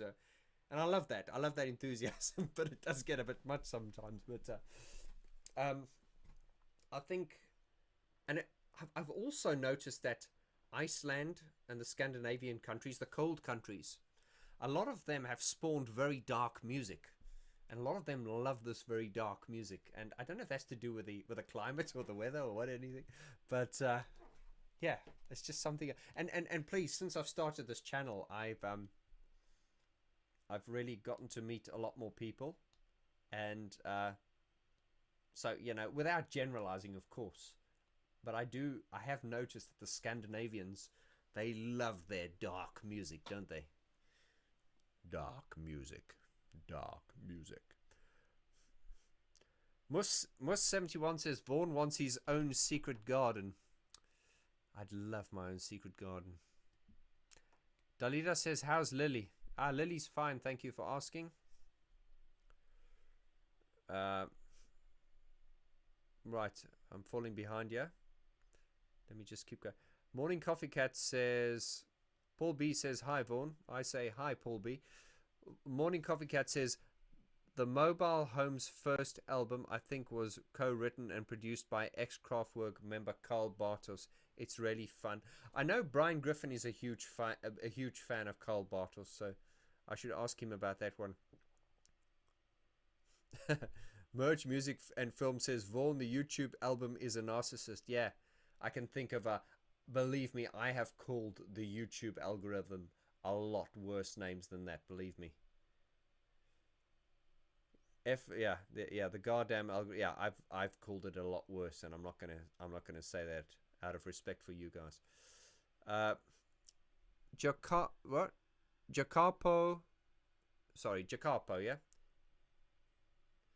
you're saying it really shows. Thank you. You're saying great content. Thank you very much. We all like compliments, don't we? Thank you.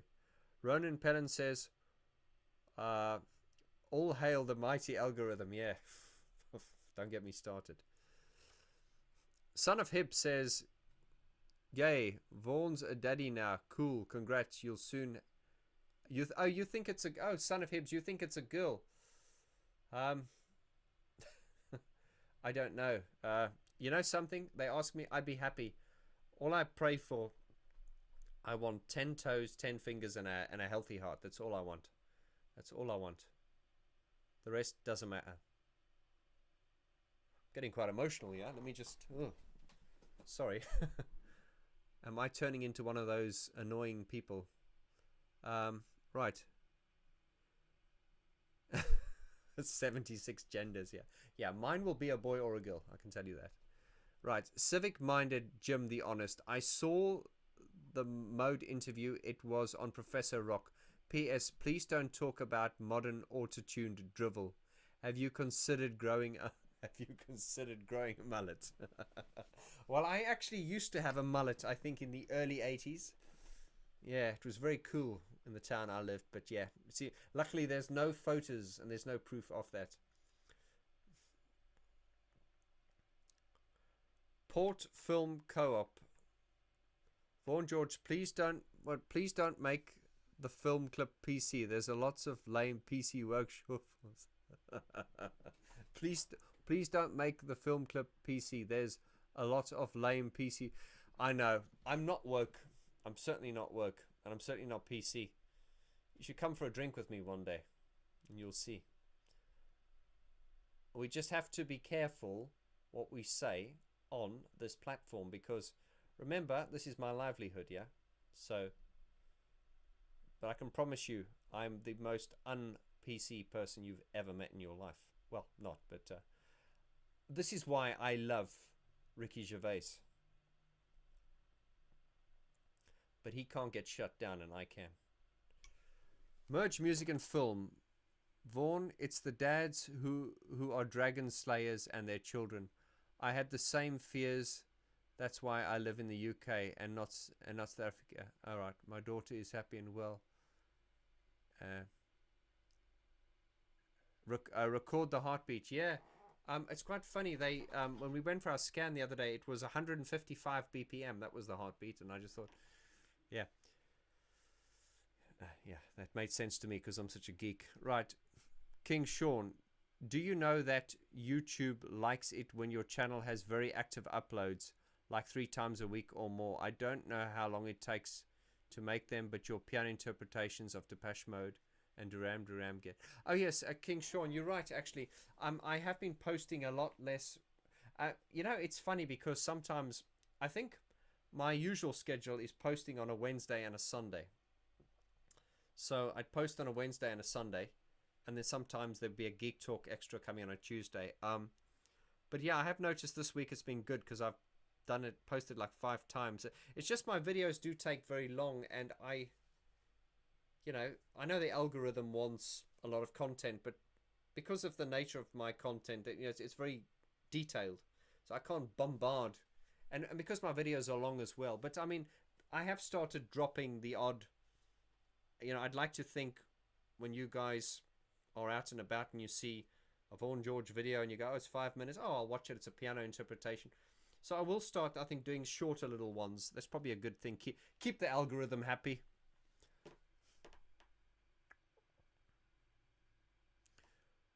Right, Sean, King Sean says good amounts of views seem to be very... Yeah, I mean, you must remember, King Sean, that my channel, the content that I do, we're in a very niche market. We're not mainstream. I mean, if I threw my net a lot wider, we'd probably get more people on board. But once again,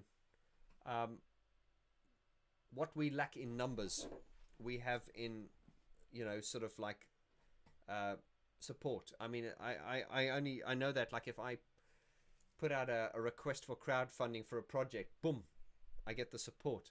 There are big channels that probably wouldn't get that support because, although they've got a lot of subscribers. They're not active subscribers, if you know what I mean. So, but yeah, I do want to grow the channel. Of course I do. Right. Christian Helwick says greetings. Greetings to you, sir. Right.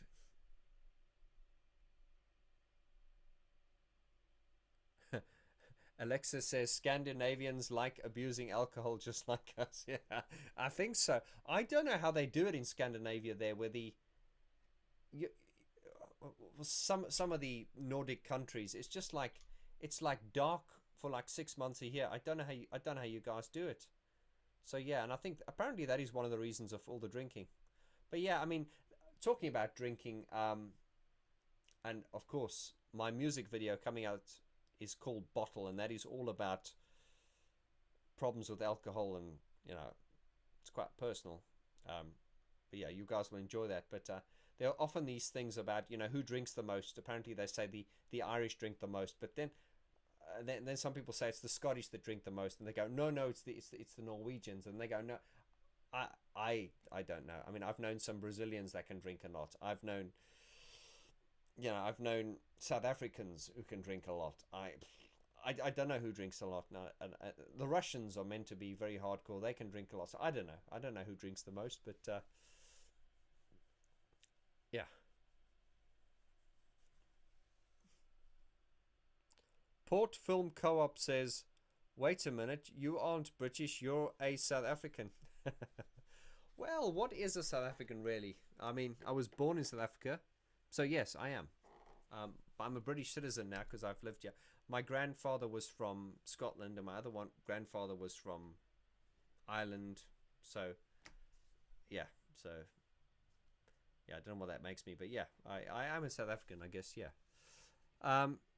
George says, by the way, Vaughn, I'm still hoping you'll get to Hertz one day. Check out, yeah, Hertz, yeah. Hertz is another one that's been going actively and strongly for many years, and everything I've heard from them I've really liked. Stefan says, I have 2 girls. The first one is called Lillian, born 2006. Oh, really? Oh, Lillian. Did you name her after that song? Nice name, though. Port Film Co-op. Nothing better than asking a boer about South Africa over a beer. Yes, brother. Ben says, oh.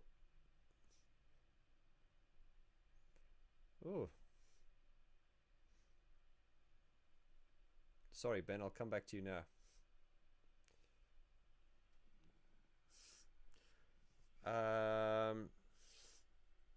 Ben says, okay. Oh, yeah, okay. Okay, Son of Hymns says he loves the piano interpretations. Thank you. Thank you, Son of Hymns. Merge Music and Film says, Vaughn Goerge fan, who has a home studio and composer? Quick poll, thumbs up if yes or no. Who has? Okay, that's a good question. Port Film Co-op, have you thought of covering heavier stuff like Ministry of harsher industrial stuff? Nah, I don't like that. No, I don't like that stuff. Sorry, no, I don't like it. Dave says, hello Vaughn. Hello Dave. Dalida, do you like musical movies? Musicals. I absolutely hate musicals. Sorry, I just can't do musicals. There was that one called La La Land with Ryan Gosling. I walked out. I just no. Hey man, I'm not a sophisticated guy. I just don't do musicals. I don't do Shakespeare. Oh, no, darling, I don't know. Sorry. I know a lot of people pretend to like stuff like that, and they don't really, because it makes them look more intelligent. I've got my feet flat on the ground. I tell you what I like. I tell you what I don't like, and I don't understand that because I'm common. Next, right. King Sean, have you ever thought of having someone else edit your videos? King Sean, I would love that. I can't afford it because I'd have to pay someone, and I get a lot of people offering to do things for me on the channel, but I know what it's like, because I was a struggling artist for many years back in the day. So I don't like to exploit people and take advantage. So unless I'm at the point to pay someone properly, no. But having said that, I think I like, well, it's not for me to rate, but I like the way my videos come across, because I edit them, I have control over the way I present myself. So unless of course I had someone that could mimic my editing style, and you know what, thinking positively, I think we'll get to a point where I'll need to do that, but at the moment I can't afford that, because I'd have to pay someone, and it just isn't, I just don't have the resources for that. If everyone joined my Patreon community, maybe, but until such time, no, I cannot afford it.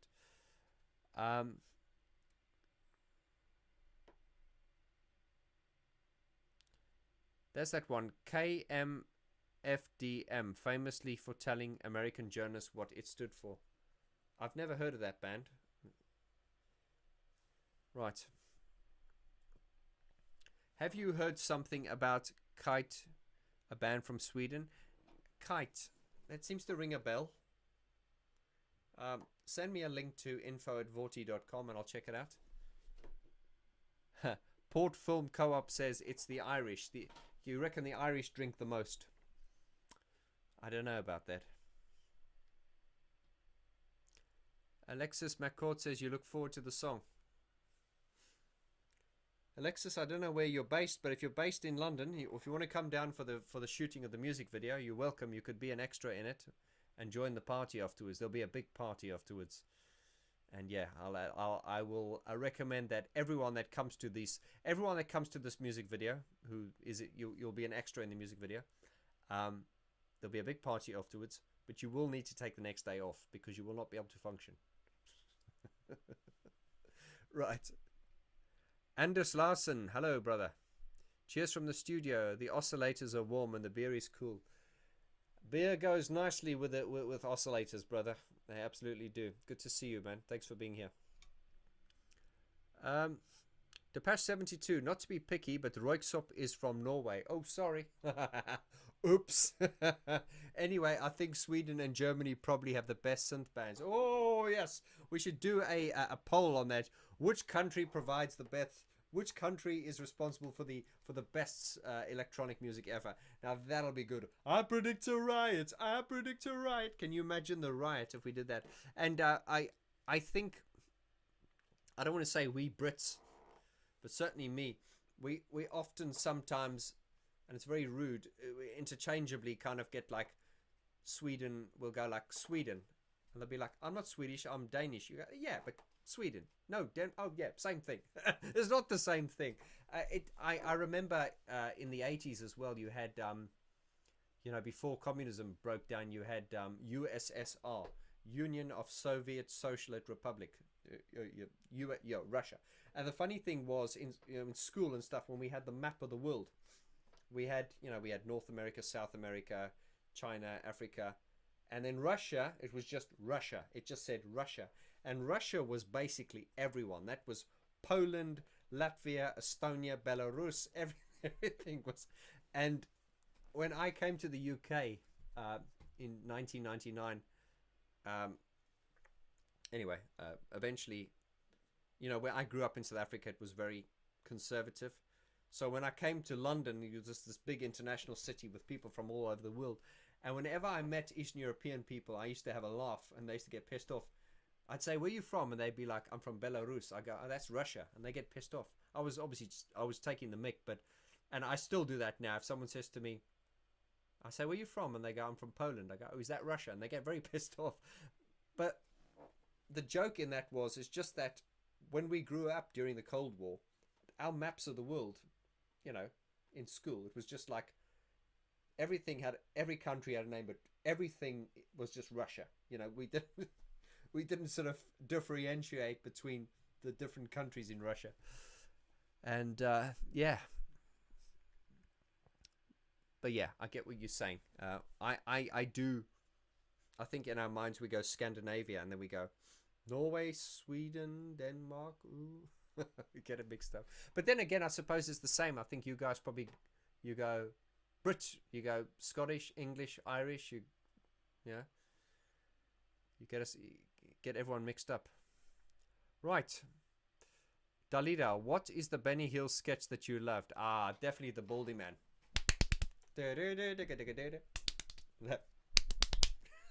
Tapping on the head. Right. Would you make a Depeche Mode remix video from 1881 to 93? The mix was a big thing for... would you make a Depeche Mode remix? I don't know what you mean. Do you mean do like a remix? If you haven't checked, I'm sure I've done 3 Depeche Mode remix. Well, they're not remixes I've done. They're kind of like... well, they are remixes, I suppose, because I've used some of the original sounds, but I've actually programmed a lot of the bass lines from scratch and stuff. The most popular one I've done at the moment is the remix Violation for my Violator album review series, so check that out.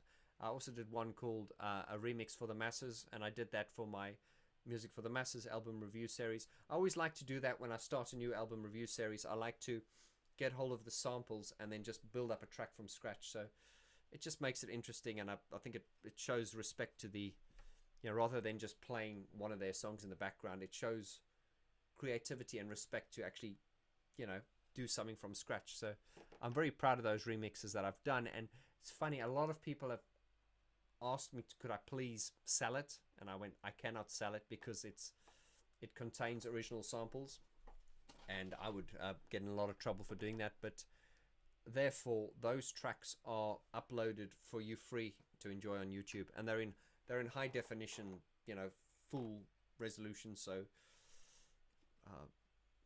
they're there for you to enjoy. So you don't need to pay for them.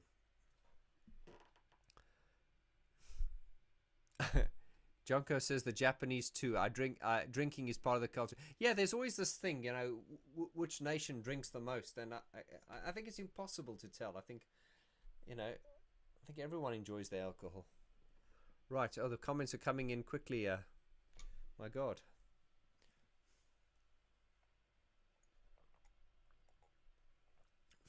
Yeah. George says thank you for the content. You are welcome. Jacopo says you hate musicals as well, except Jesus Christ Superstar. Yeah, no, well I mean, I suppose I shouldn't generalize things like that. I mean, I did like Phantom of the Opera as well, actually, to be fair. But generally, no, musicals not my thing.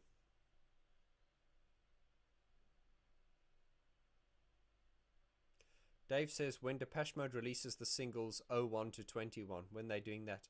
Yeah, that's true, actually. They should do singles from, 2001 to 2021. That's true, actually. My God, that's been 20 years. That's gone quickly, hasn't it? Dalida says, do I like Grease? Oh, yes, of course. We all love Grease. How can we not love Grease? We get some overhead lifters and volume and rise, yeah. I used to do that as a piano solo in my piano bar days. I do actually a very, very good rendition of Grease Lightning. We'll get some overhead lifters and there's like but that's me playing. I do a pretty mean boogie woogie and honky tonk piano as well, which you wouldn't know because I've never done that on my channel before. Move right. What are we doing?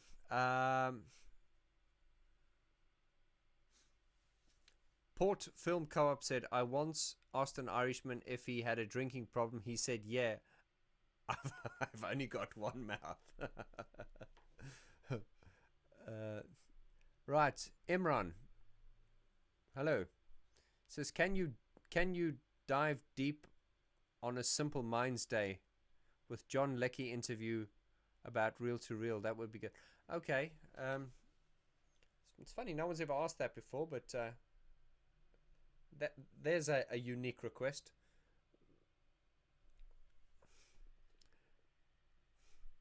Dalida says Olivia Newton-John and John Travolta in Grease. What did you like about this film and the other actors in the film? Well, I mean, Grease is just really camp and really cheesy, but I mean, it's part of our culture, and just we grew up with that, so it's certainly not the kind of film I would like, now. But I mean, it's hard. you know, especially when you grew up with something, it's just, and it's also it's very difficult to give an opinion on something that you've grown up with and you've loved, and because you grew up with it. So, I mean, you look at it now, it's just cheesy, but you know, it's classical. Peter says, "Hello, I'm from Czechoslovakia, part of Russia." Yes, Peter. I used to have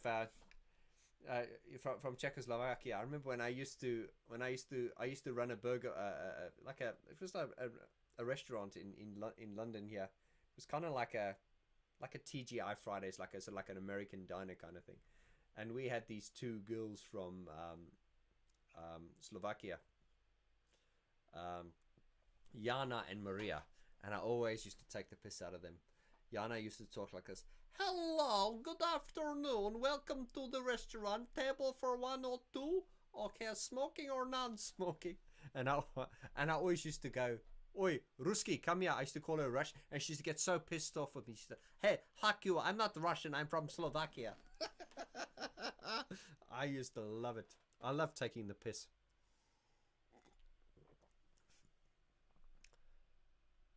Come down if you're in London on the end of September. If you want to be an extra on the music video, get in touch. Come down. I'd love to meet you. Have a drink. We're gonna have a big party afterwards. But you'll need to take the next day off, I promise you.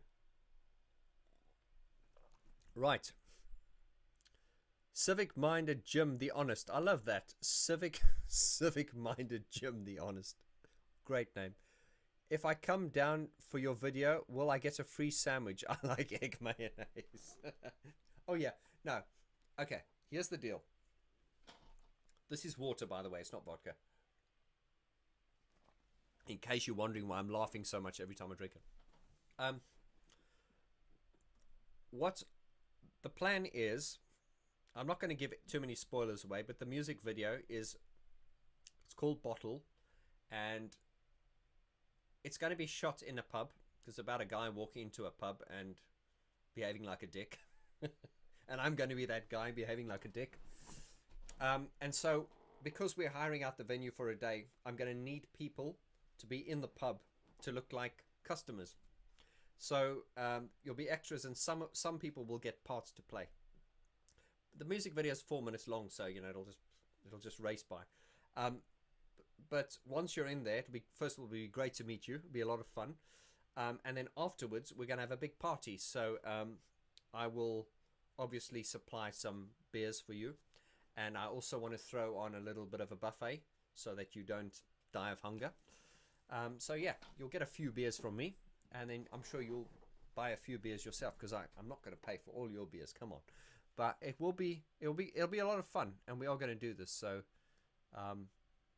if you're interested, get in touch with me, info@vorti.com.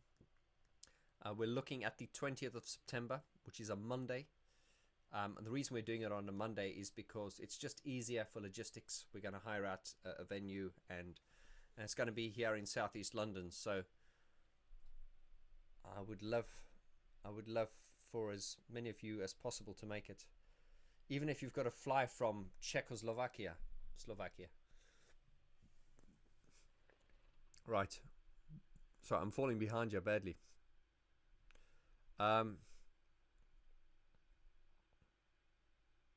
Okay, I'm just going to start from here. Vaughn, will you play parts of Martin, Alan, and Fletcher in the next episode, Halo?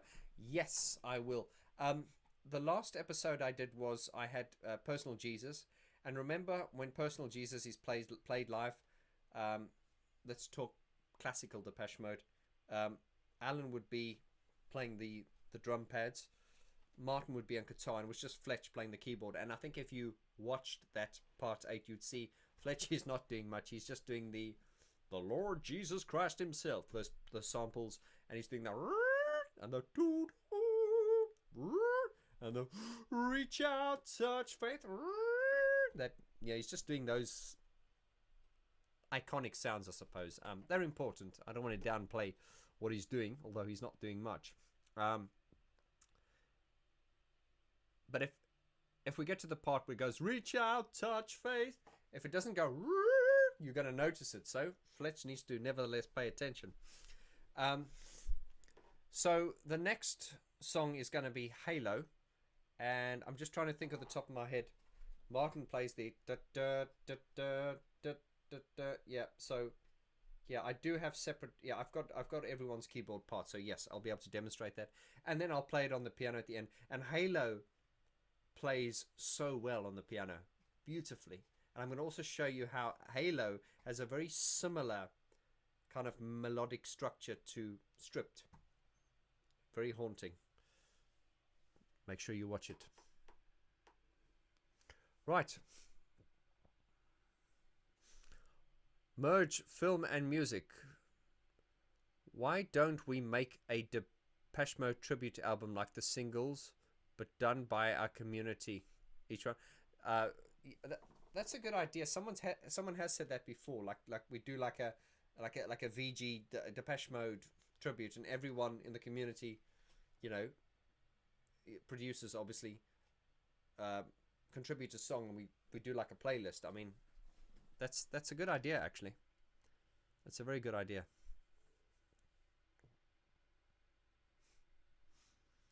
Jose Gabriel Lagares, hello to you. He says, I just discovered the other day about your interview with the SM57 secret was revealed. Yes, absolutely, Jose. And you're obviously a producer. You're obviously a musician. Yeah, Pino Pescatola. You saw if you guys have not seen the interview with Pino Pescatola, that was one of the most mind-blowing interviews I've ever done, because this guy was one of the engineers on Violator. And after all these years, he's got this razor-sharp memory. He can remember so many details. So Pino Pescatola will be on the channel again soon. He's promised to come back on again. But one of the most there were many mind-blowing things about that interview. But one of the most mind-blowing, one of the most memorable comments was when Pino said that the vocals, Dave Gahan's vocals, were recorded on a Shure SM57. Now, if you're a musician or a producer here, you will know that a Shure SM57, man, I think they cost about £70, so it's about $100 mic. It's a dynamic mic, and it's used typically for recording drums, and typically drums, very loud instruments, and well, Dave's got quite a loud voice, but typically drums and miking. It's for recording instruments. You don't typically sing with it. So I was really shocked to hear that, because of my because of the fact that I'm so impressed by Violator, as you know. I would have thought it would have been, I don't know, something very high end, like a Neumann UA87 or something like that. But also the fact that it wasn't even done in a vocal booth. He was standing in the control room, just like, you're on personnel G. He was just singing into it, handheld. And if you're a producer, you don't want your singer to hold the mic, because you don't want them to, record any handling noise, and you want it to be in a nice, acoustically treated space, so you don't get any background noise. But here was Dave Gahan singing a lot of the takes in a in a Shure SM57, which is a cheap instrument mic, singing straight into it in the control room. He didn't have headphones on, with the speakers playing really loudly. So, which means when you get the vocal recording in isolation, there's going to be a lot of spill. There's going to be a lot of background noise on that. But that didn't matter. And Flood also, when he wanted to record Dave, he asked the engineer, he said, could you bring me your SM57s? And Flood tested 5 or 6 SM57s. Now, to me, I'd go, just get me an SM57. An SM57 is an SM57. No. Not to Flood. He tested 6 different SM57s, 5 or 6. And he went, no. And he chose. Now, I don't know if that's bullshit. I'm not trying to say Flood's bullshitting, but I'm just like, to me, an SM57 would sound like another SM57. But technically speaking, because these are all mechanical devices, technically speaking, there would be slight differences in the polarity and everything, or like minute differences. The fact that he could hear the difference, hey man, that's why he's Flood and I'm just Vaughn. But he's, yeah, we'll get off this now, but you can see my mind is blown by, because I've always been on a mission to capture the ultimate vocal. And the fact that that was sang on a SM57, that is absolutely mind-blowing. And I think that indeed has blown the minds of every producer I've spoken to, because it's just like, what? So once again, it's not the gear, it's how you use it. It's not the size of the boat, it's the motion of the ocean. Right.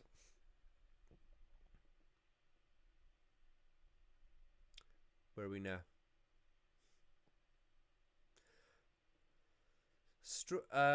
Strike9 says there's only one Swedish band to know, that's ABBA. You know, that's interesting you should say that, because I've long been wanting to make a video on ABBA.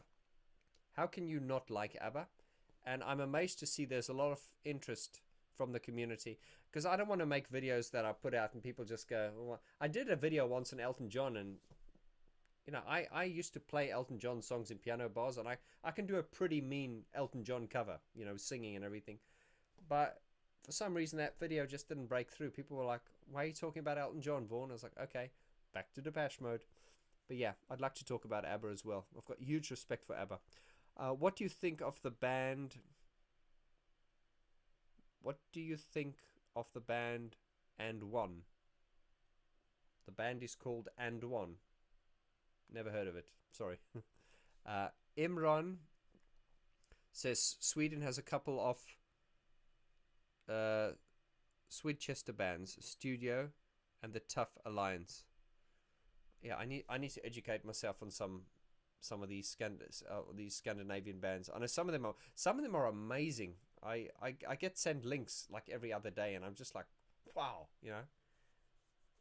And we talk about Spirit. You know, why are we talking about Depeche Mode Spirit? It's not a competition, but there are some amazing unsigned artists there, man. Amazing. Okay. Ronan says, any idea when Depeche Mode will release their next album? Next year. Watch. You'll probably get an announcement late this year. And they're probably going to the studio next year. Is that a fact? No, it's not a fact. That's just my gut feeling.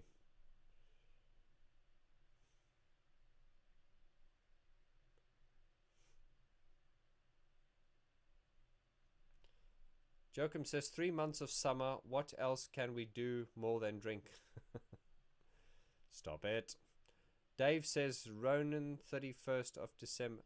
31st of... Okay, is that when Depeche Mode's album's coming out? 31st of December 2021. There we go. Dave says so. Carlos Garcia. Cool. Shout out to you all. London dwellers. The lucky sons of guns. Well, you say that, but it's like, you know, we in London, we're all like, oh, we want to... Hey, man, the grass is always greener on the other side. It is. It's like... When I shoot my music video, I'm bringing a very talented video director over. He's now a friend of mine. He's done my album covers. He's called Akos, and he's coming from Hungary. And I've told all the people, yeah, I've got a video. My videographer is coming over.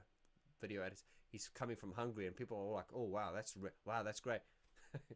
But if you lived in Hungary and you were going to have a music video, mate, and you said, I've got someone coming from London to make my music video, they'd all go, oh, wow. That's just the bullshit of the world, man. It's just, yeah, everyone's, it's always better on the other side.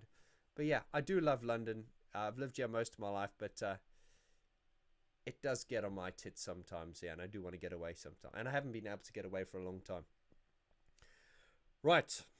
And there won't be holidays for me for ages, you know, because beginning of February next year, my life's going to change in a big way, in a good way. But yeah, I won't be, mind you, I do need to travel for the channel, but yeah, holidays it'll be a long time before I have a holiday again. Right, let's take a few more. Don't want to bore you guys to death.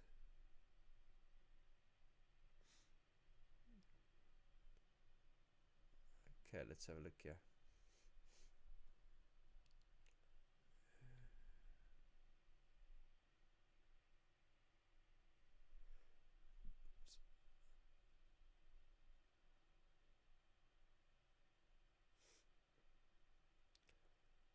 Right, let's have a go. Yeah.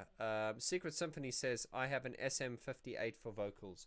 Yeah, the SM58 standard rock and roll. What do they call? Industry standard mic. It's very reliable. Gary Numan actually recorded Exile and Sacrifice using an SM58. It's very, very boomy on those. Go listen to how boomy it sounds, and that's because I don't think he EQ'd any of the bottom end off. It was just really boomy, but it gives it a vibe, even though it's technically not perfect. Merge music and film. Okay, I need to make a confession. I am Fletch. Totally. Right. Merge music and film says, okay, I need to make a confession. I am Fletch. I'm totally addicted to your channel, Vaughn, and I don't mind when you take the piss out of me. I'm taking piano lessons grade 1. It's hard, but worth it. Cheers, Merge music and film. Or cheers, Fletch. Yeah. Yeah, Fletch, yeah, grade 1 should teach you a lot, mate. Probably more than you know already, but keep going, Fletch. We love you. Jose Gabriel Lagares. I literally was saving for a U87 when I saw your video. Hi, well, I tell you what, I don't want to make endorsements here, but this is probably an endorsement. There's a Sontronics Araya, which is a £1,000 microphone made by a company called Sontronics here in the UK, which has just blown the U87 out of the water, according to a lot of producers I know. Now, I don't want to get into geek talk now, but you know, a UA87 is gorgeous, but sometimes you get certain singers that just work well with a cheaper mic, and sometimes, yeah, it really depends on the singer and the application, and also it also depends what type of music you're doing. You know, you will be surprised to see how some of the songs that we really hail as, you know, brilliant songs, how flawed they really are. You know, if you analyze, if you get the parts in isolation. I did a video recently on Pet Shop Boys' Heart, but especially, you know, where I broke down the parts. But I did one on It's My Life from Talk Talk, where I got all the studio session, the studio session with all the individual parts. And when you listen to all the individual parts in isolation, they're not perfect. They're far from perfect. But put them together, it's the sum of all those imperfections that make this amazing sound. And this is why I'm so against this pristine kind of editing, you know, where they edit every single thing. And please, I've been there. And then we listen to something that's had tremendous international success, and we analyze and we go, hey man, how'd you get away with that? That's noisy. That's flawed. That's wrong. That's out of time. Doesn't matter. Put it together. The vibe's there. It's all about the vibe, people. It's the vibe. It's got to resonate with you. It's got to resonate with you. It's got to hit you. Yeah, if it doesn't hit you there, it falls flat. Right. Jose, I'm glad I've saved you some money, man. UA87s are what, £2,500, £3,000?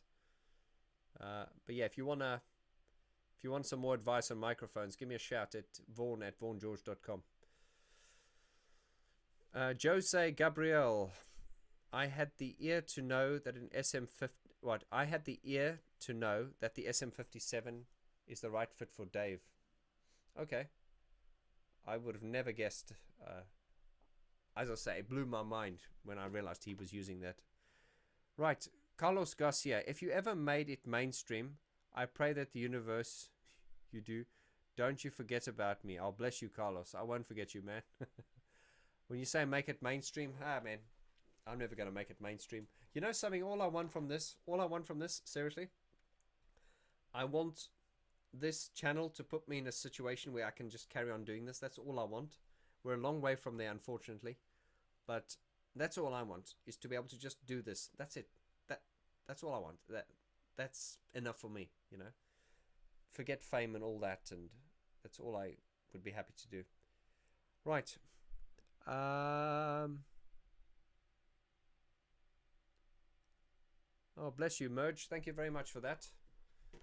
Merge Music's just made me a just made me a donation. Thank you very much.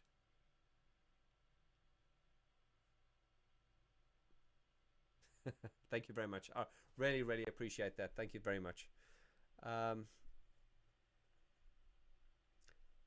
TG Wundu says, hi, Vorti. Hello to you too. Carlos Garcia, well. If it isn't Mr. Troublemaker, aka Mr. Honest.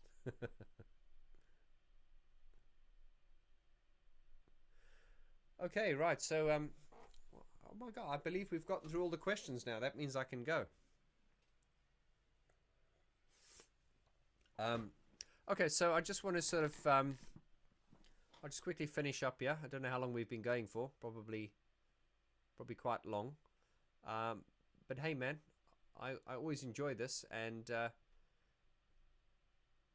a lot of you often, very often when I do this, people always come back to me and say, "Oh, I missed the live stream. Could you please give us an advanced warning?" And I kind of like it this way. I kind of like just popping up and catching you, catching you off guard, because as I say, my schedule's usually so full. I don't usually plan these, and you know, I suppose I should be, you know, on the sofa watching telly now, but but hey, man, you know, I don't do this because I feel obliged to do it. I fucking love this. I love what I do, and I think it's obvious. I think people can tell when you love what you do, and I mean, Kyrie, my fiance, I mean, she sees me the most, and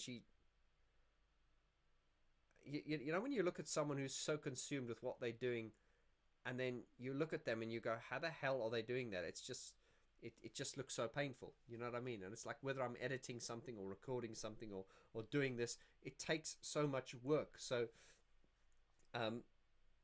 so if you didn't enjoy it, it would not, I put it to you this way, if I did not enjoy what I'm doing, this would not be possible, because it is too much work to do if you didn't enjoy, you know. So you're kind of like running on love kind of thing, running on empty a lot of the time, I can promise you. There's another question, yeah.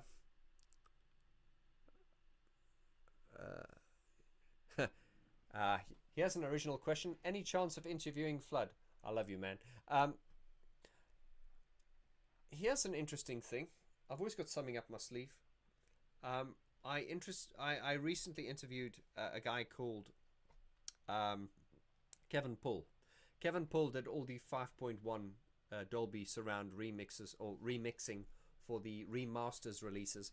2005, Depeche Mode released everything again, and everything was remastered. And Kevin Pull was the guy who did all that mixing. Anyway, I interviewed him, and he's coming back to my studio this week on Wednesday, and we're going to talk all about remixing Violator in 5.1. That's going to be very interesting, so you don't want to miss that one. And he, I mean, he can tell a few stories. He really can. And he's recently, he's got a podcast called Mixbus, and he's interviewed the people I want to interview. So we're kind of joining forces in a way, because I've got the audience. He doesn't have the audience, but he's got the content. He's interviewed Flood. Don't all scream. He's interviewed Alan Moulder, not Alan Wilder, but Alan Moulder. He's also interviewed Gareth Jones, and he's interviewed Daniel Miller. So we're gonna have a talk, and I'm probably giving away too much spoilers here, but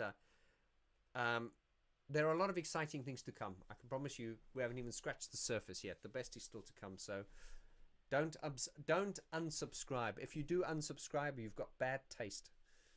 No, thank you for being here. Right, so to answer your question, I would love to interview Flood. I would really love to interview. And yes, I would love to interview Alan Wilder as well. These things just become less and less likely, but not impossible. All right. The Auswander Doku says, if you hear M&S from DM and open your ears, you will notice that Dave is more shouting than singing. That is great production. Yeah. Yeah, I mean, Dave wants to be a rock star. He is a rock star, even though their music's not rock. But yeah, He screams more now than he sings. You're right. Yeah. My brother's back on here being a troll again. So, Black Energy Keeper, I asked you this once. Will you make sooner or later a video about Brian Eno, Tangerine Dream? Oh yeah, I'm sure that has been asked. Yes, my endlessly long list. Tangerine Dream, Brian Eno. Yeah. My answer is all in good time. Love you. Yeah, there's my brother trolling me again. Right, Carlos Garcia. Drinking, great subject, because I've heard it in the wind that Marcel is calling your name. TG Windu, any chances to have Martin, Dave, or Fletch or Alan on this channel? What a great reward that would be. That would be some great reward. But I tell you what, if we ever interviewed Alan Wilder, there'd be nowhere left for me to go, because that would just be like, okay, guys, I can hang up my gloves now and retire. So I think it's almost like the longer it gets delayed, it'll be, come on, interview Alan. But can you imagine, once I've interviewed Alan, it'll just be like any other interview I bring to, it'll be like, yeah, it's all right. It's not as good as Alan, though. You know, so so the moment I interview Alan is probably going to be the end of the channel. Yeah.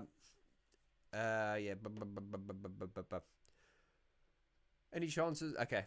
King Sean, what are your top 5 Depeche Mode songs? Stripped, Shake the Disease,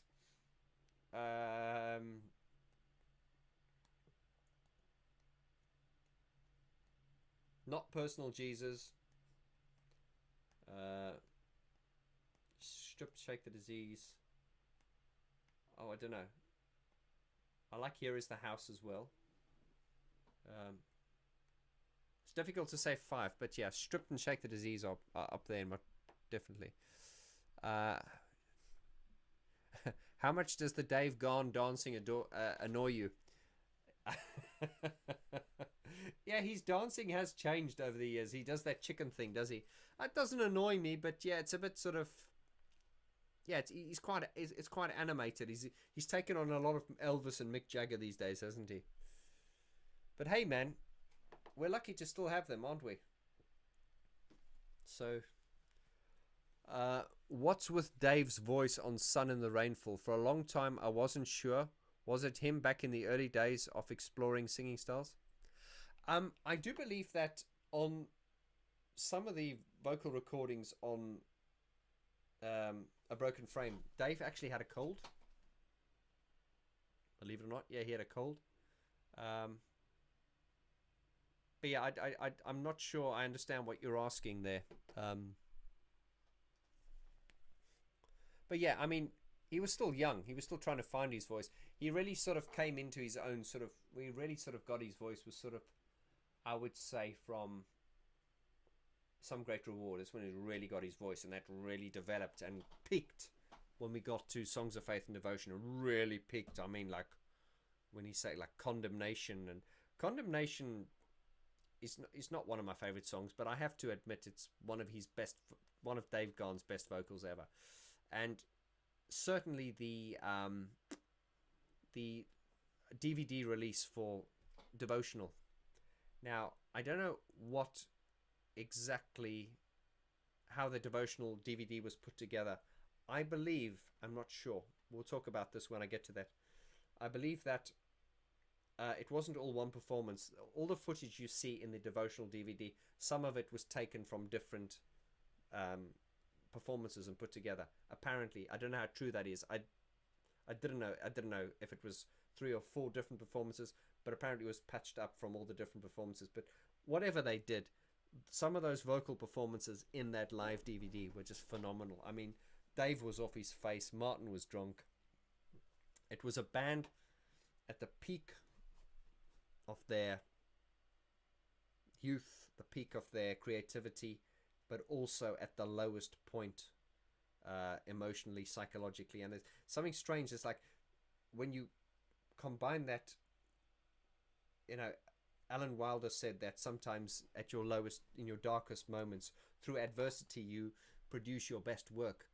And it's funny that it's not. Well, it's not funny. It's ironic that you get to a point where you're at your lowest, but you're at your highest at the same part, and that at the same point. And Songs of Faith and Devotion was that period where they were at their lowest, but at their highest at the same time. And as our friend Gareth Jones said when I interviewed him on the channel, he said, you know, people sometimes give them a hard time because, you know, Songs of Faith and Devotion was so great. He said, hey man, few people get to that level, so you know, let's just leave it at that. So I've got to give them credit for that. Right. Ja. I look at Martin when he starts the chicken dance. Do you think Dave Gahan is paying homage to the off-topic chicken?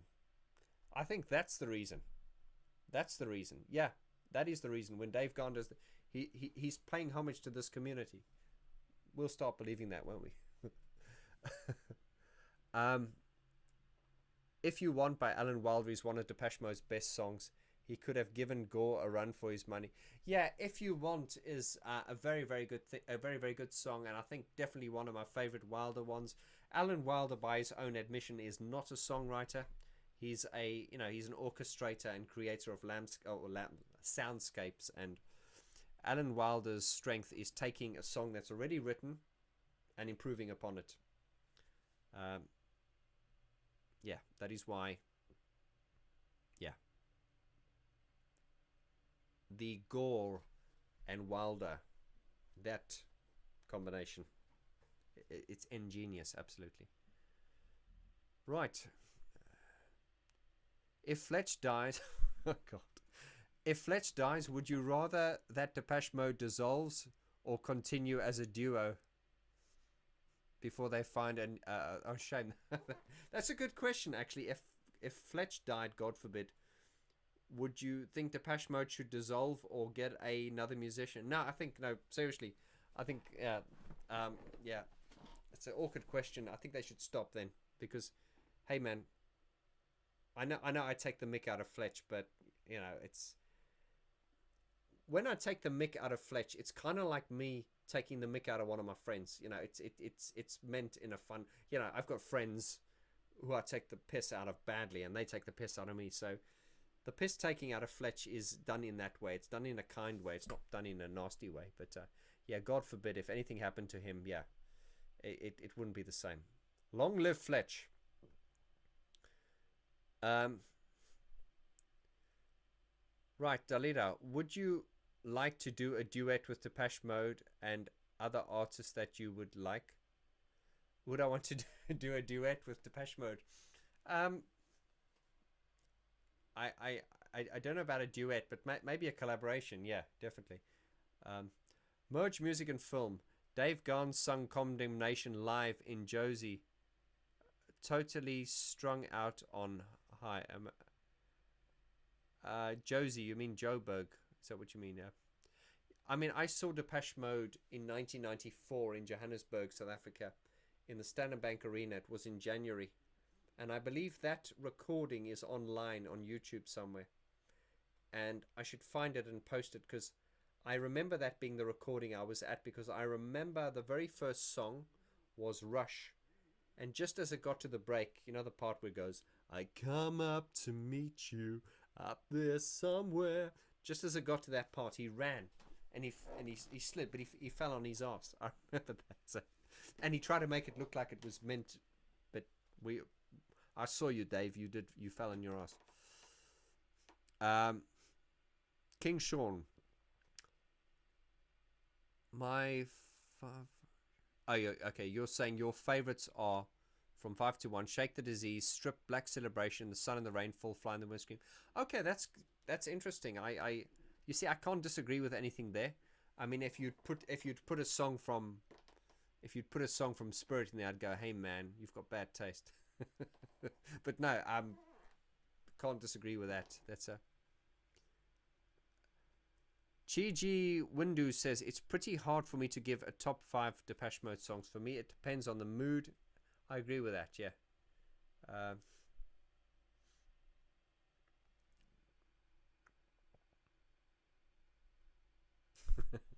when Martin sees Dave's chicken dance, well, that's Martin, so he is a kinky, kinky bastard.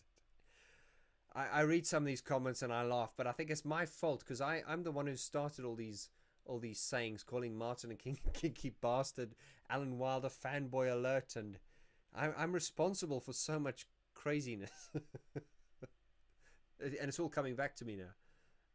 No one claps like Fletch. Fletch, I absolutely agree. Like that Fletch, that clap is absolutely killer. And there was a video. Oh, actually, this will make you laugh. If you watch Songs of Faith and Devotional Life, watch Behind the Wheel with Fletch. You know the part where it goes, "Come, pull my strings, watch me move." There's that "come, pull my strings, watch me move." Okay, you get the picture. It's a clap. Watch Fletch. He's actually playing a clap sample on the keyboard. I'm like, wow, he's going, "Come." Can you guys see this keyboard, yeah? Yeah, you can. Yeah, yeah. So he's going, "Come, pull my strings." Watch him and the concentration on his face. He's like, he's so focused on hitting that clap. Hey, man. And I wondered, did they actually sample his clap into the keyboard for that? Now, that's a good question. You know what's going to happen one day? I'm going to meet Fletch. I'm going to meet him, and it's going to be so bloody awkward. You know that? Because he's either going to say to me, "Fuck off, I don't want to talk to you," or he's just going to go, "Who are you?" So I don't think he cares really. Some people have often said to me, "You're always taking the piss out of Fletch. You know, what happens when you meet him one day?" I'm going to be like, he probably doesn't even know who I am. Right.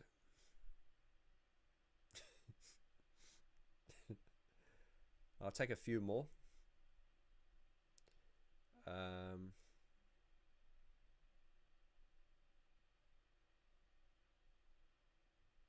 Jose says, with Depeche Mode, it's easier to pick a few that you don't like, but don't mention them since some might like them. True. Dalida says, what do you think of Mariah Carey? I don't think of Mariah Carey at all. What do I think of Celine Dion? Who's that?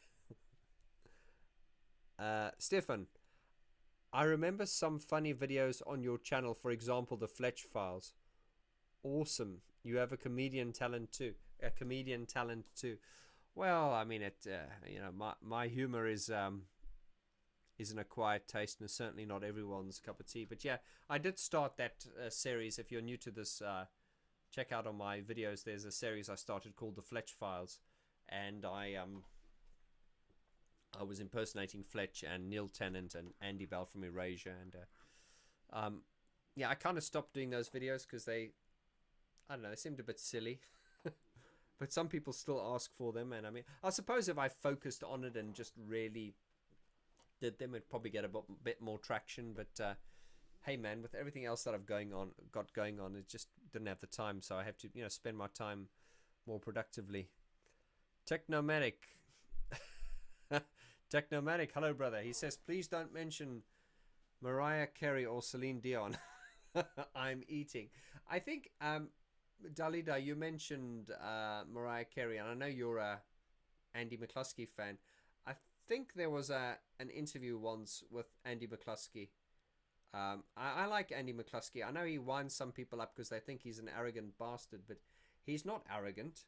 Andy McCluskey's got this thing where it's kind of like, I'm telling you this because if I don't tell you, you're not going to know. So therefore, I'm telling you this. So I like that about him. He's confident, and sometimes his confidence gets misinterpreted as arrogance, but no. And he's very sarcastic and very, you know, he's a real English sense of humor. But he was talking on a video once, and you know, nothing I've ever heard this guy say I've ever agreed with musically, because you know, I remember reading an article on Andy McCluskey where he said, I sweat blood and tears to write melodies that people remember. Because if you listen to OMD, it's very, very melodic still. It still is. They still write completely with, not like we talked Depeche Mode. I can't even remember a lot of their songs, the recent ones, because there's no melody. It's just unmemorable. But Andy McCluskey was talking about Mariah Carey once, and I just thought, you are so bang on the buck here. When Andy McCluskey said he doesn't like singers that use their voice to show off how well they can sing. Something like that. I'm paraphrasing him now. And that is exactly right, because if you listen to people like Mariah Carey and stuff, it's just so... It's just so like... They're using their voice to like, oh, look at me, I'm such a great singer. It's just... And because it's usually people... I mean, Mariah Carey's got a great voice. It's not to... You know, she's got an amazing voice. It's like... She's blessed with an amazing voice, but it's so good that it's almost... it just... I don't want to say soulless, but it's just like... It's... Whenever she sings, it's like she's singing to show you how well she can sing. And I don't like that. Because if you listen to singers like Ian Curtis, like that, or, you know, and there's that, even like another one I talk about a lot is Joe Jackson. He sings and it's a little bit off pitch and stuff. And even Mark Almond, he's not perfectly on pitch, but there's the sincerity that comes across, and you're like, hey man, I feel that, you know. It's like, and this is why I'm not a fan of prog rock and all these rock stars where the musicians are just like, they're amazing musicians, but it almost becomes sterile because they're too good. Anyway, I'm going off point now, but Andy McCluskey was saying in an interview that Mariah Carey is she's using her voice to show off too much rather than sing the song. And if you listen to Andy McCluskey as a singer, he's an amazing vocalist, but he's probably not a singer. You know, I've spoken about this. You get singers, then you get vocalists, and I love Andy McCluskey, but you know, he's not what people would deem as an amazing singer, like Michael Bublé. Some people say he's an amazing singer, but how boring is he? You know what I mean? So, yeah, I think we're going to put Mariah Carey and Celine Dion on the filter. If anyone mentions it, it gets blocked. It gets blocked. I'm only kidding. Right, let's take a few more and then we'll go.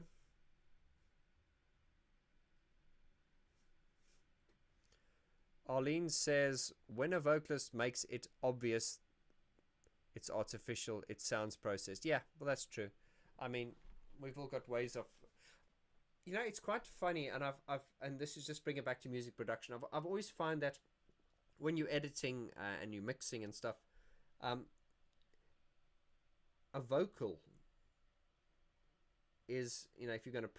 let's say there's a singer that's singing badly out of tune and you're trying to put it in tune and stuff, and a vocal is one of the most difficult things to get right, because no matter how unmusical you are, you intuitively know what a human voice sounds like.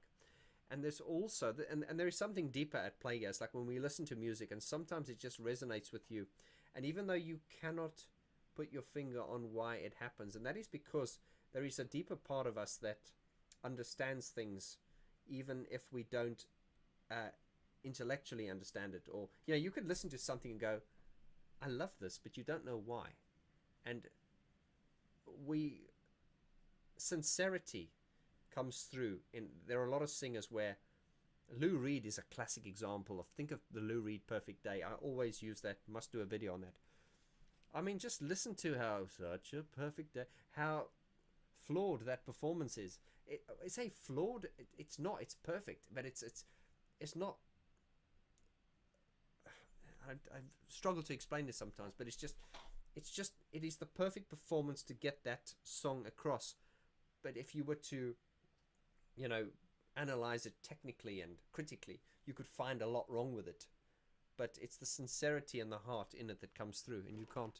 And it is that sincerity and heart that I don't hear in singers like Mariah Carey. Sorry if you're a Mariah Carey. In fact, if you're a Mariah Carey fan, you're probably not here. I don't think there's any Mariah Carey fans in here. I love how Bernard Sumner is...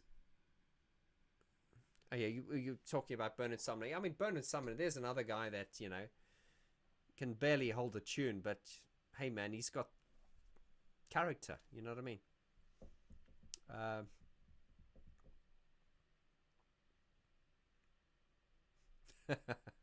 Merch Music says Mariah Carey was born with the auto-tune gene installed in at birth. Yeah, it is. It's just like, I mean, she's an amazing singer, but there's no sort of angst there or something. It's kind of like, hey man, it's kind of like when I do my piano improvisations and you have the camera from above and I'm playing this.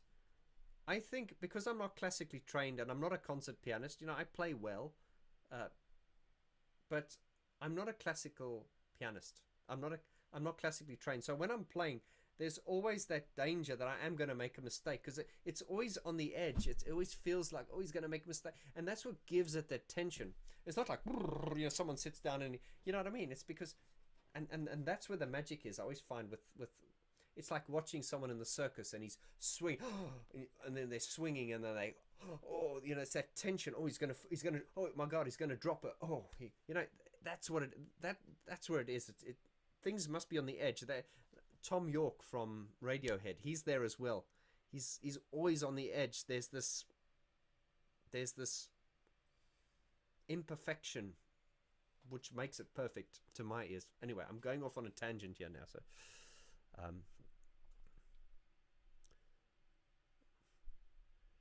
hey man, I wanted to go. Stop asking so many questions. Right. Britney Spears is a better singer than Mariah Carey. Okay. Change the subject. Mixing a voice is a nightmare for me. Well, I guess mixing is just too hard for me anyway. Yeah. Mixing vocals is a fine art. Dalida YouTube. Dalida says U2, UB40, Simply Red, Simple Minds. Yeah. UB40 I do like. U2 are a great band, but Bono just killed it for me, because Bono is like the alpha social justice warrior. He was like the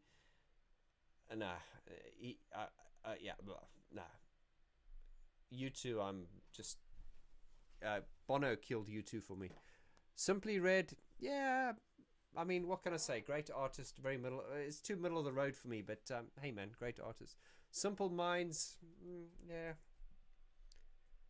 I'm not really a fan, but did some great stuff. I agree, especially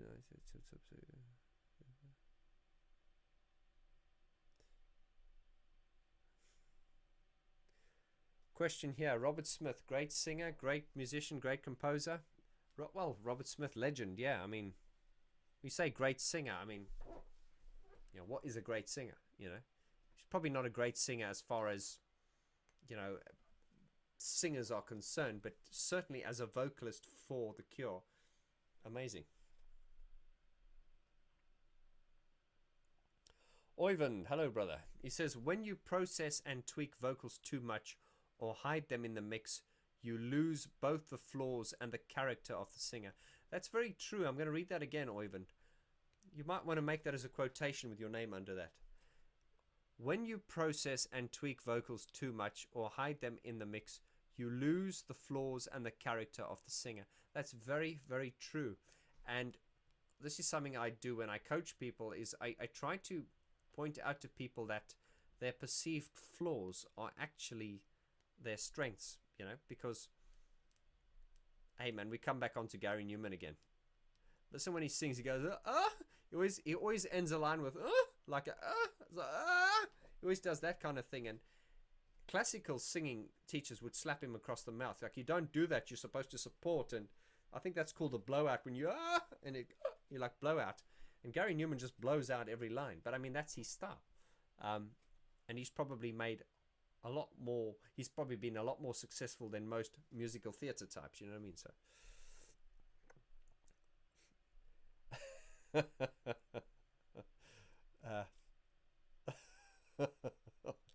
off-topic circus chicken, yeah. Right. TG Robertson. Accent, I love making the connection between jeopardy and pain. I love making the connection between the jeopardy and playing imperfect relatable. I'm going to sit with that one. Yeah, just think of it. It is that. It's watching a performance and just feeling that the performer is always on the edge. They're always on that edge. They could make a mistake. Not that it's the end of the world to make a mistake, but you're gunning for them. And I don't know. That's my excuse, because I'm a shit pianist. I'm not a proper pianist, but if I can resonate with people, there must be a reason. But I've seen this before with some. Hey man, I used to run a piano bar, and we used to get guests in, and a lot of some people that came in there, I mean, they could play to the level that made me look like a absolute beginner. But I did. There were people that would, I'd get these special guests on, but then there were people that said, Vaughn, we prefer you, even though I couldn't play like these people. And to me that was quite flattering, and I'm going, no, that's just because you like me. I'm talking about, they went, no, we like the way you play more. So that just depends. Yeah. And these were some people that were like amazing pianists. So it's not about your technical ability. It's how you do it. And there are so many nuances that make, artists unique and stuff. And the great thing is, you as an artist will resonate with some people, and you will piss other people off. And Michael Bublé. Sorry, Mum. My mum loves Michael Bublé. Right. Here's a question. What do you think of the contrast of Gore and Clark from Erasure? Well, I always talk about Martin Gore is the songwriter. Martin Gore is the minor keys guy, and Vince Clarke is the major keys guy. Not always, but you know what I mean. But yeah, that question is best illustrated if you just listen to Speak and Spell and then go put on A Broken Frame. The change of tone, it's like dramatic, and that's a great indication of Martin Gore versus Vince Clarke.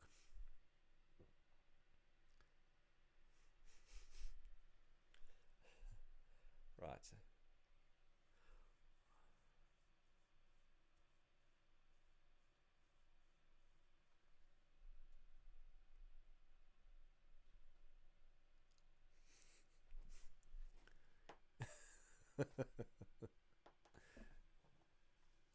Martin and Robert, best composers of the 80s. Yeah. Love Greta says, TG, you speak the truth.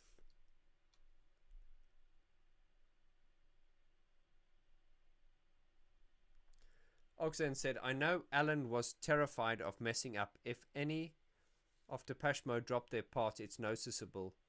Was always pulling. Yeah.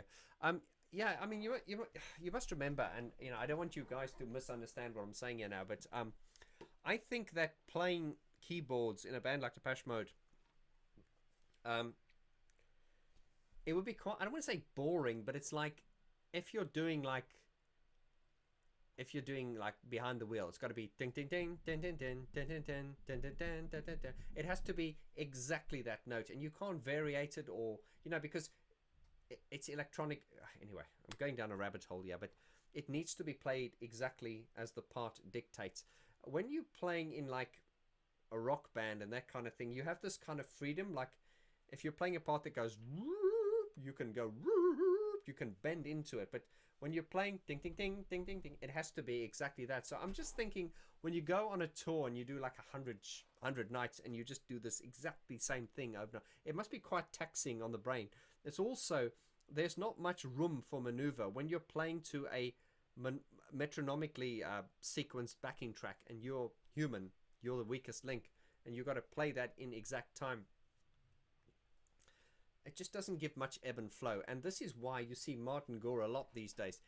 I think he did say he enjoys playing guitars more. Now, I mean, let's just face it, a guitar is a lot sexier instrument than a keyboard. And if you disagree, that's because you can't play guitar. When I learned how to play guitar, I was like, wow, I can see the appeal, because it's just, the keyboard is dun dun dun dun, and I'm not going to slag it off, but with a guitar, it's like there's just so much nuance, and it just feels alive, and there's so much expression. That is why I personally, when in my music, I use a lot of guitars, and even if it's not a guitar sound per se, the expressiveness of a guitar, it's one of the most expressive instruments known to mankind. So I often laugh at people when they go, no guitars. I'm like, dude, you're stuck in the 80s, because the whole no guitars thing is very dated now. You know what I mean? It's just, it was a statement back in the day, no guitars, but it's like, when you say that, it's just like, yeah. I do love guitars, but I love synthesizers more. Yeah, just for the record. All right. Have I seen Morten Harket live? No, I haven't. What's he like live? I should think he's very good. But you're asking that as if though you have something to tell me. What? All right, my friends. Well, I think I'm going to call it quits now. How long has this live stream been going? I know I did the last one, which was like 4 hours. I was shocked to see it was 4 hours, because I was enjoying myself, and I'm still enjoying myself. Hate to let you go, but I'm sure you've got your lives to live. So I want to thank you all for being here. I'm just going to quickly, you can say your goodbyes. I'm saying goodbye, goodbye, goodbye, goodbye. So just to summarize, thank you very much for being here. I really value and appreciate your support. A lot of interesting things coming. Once again, we're shooting a music video. The 20th of September is the penciled in date here in London, Southeast London. It's a Monday. If you want to get involved and be an extra in that music video, we're going to have a big party afterwards. If you're interested, you can email me at info@vorti.com. I'd love to meet you. I'm going to buy everyone a few drinks that's there. And, I'm going to put on a buffet to make sure that you are fed, because I don't want anyone's mum phoning me and saying, you got my child drunk. I will make sure you're fed, and I'll get you a couple of beers and you can get the rest. But yes, that's the 20th of September music video. Come and be an extra in the music video, and we're going to have a big party afterwards. And there's a lot more fun coming to the community. I'm getting better now. When I say getting better, I'm getting through my long COVID now, so there'll be a less grumpy me. I want to thank you for all your well wishes and all your support. And hey man, I better go and eat something. I haven't eaten all day. I'm getting a bit gibberish now. But lots of love to you all. I really am grateful to all of you for being here. Thank you. I'm just going to say goodbye to everyone there. Thank you. Thank you, Jose. Thank you, Alec. Thank you, Oyvind. Good night. And guys, just on a final note, if you want to support the channel and just get closer access to me and what I'm doing and everything, you can join my patron community. It's for a very reasonable rate. It's a great way to support the channel, and it's a great way to get sort of more inside information and get part of a sort of inner circle. But even if you don't join that, I'm grateful for you for being here. So lots of love. Take care of yourselves. I will see you tomorrow, 7 o'clock. We've got part 3 of the 8 Fenton special. And then next week, it's Halo as we continue with the Depeche Mode album review series. The most in-depth Depeche Mode album review series ever conducted by an independent YouTuber. I've practiced that a lot. Have a good night, everyone. Adios.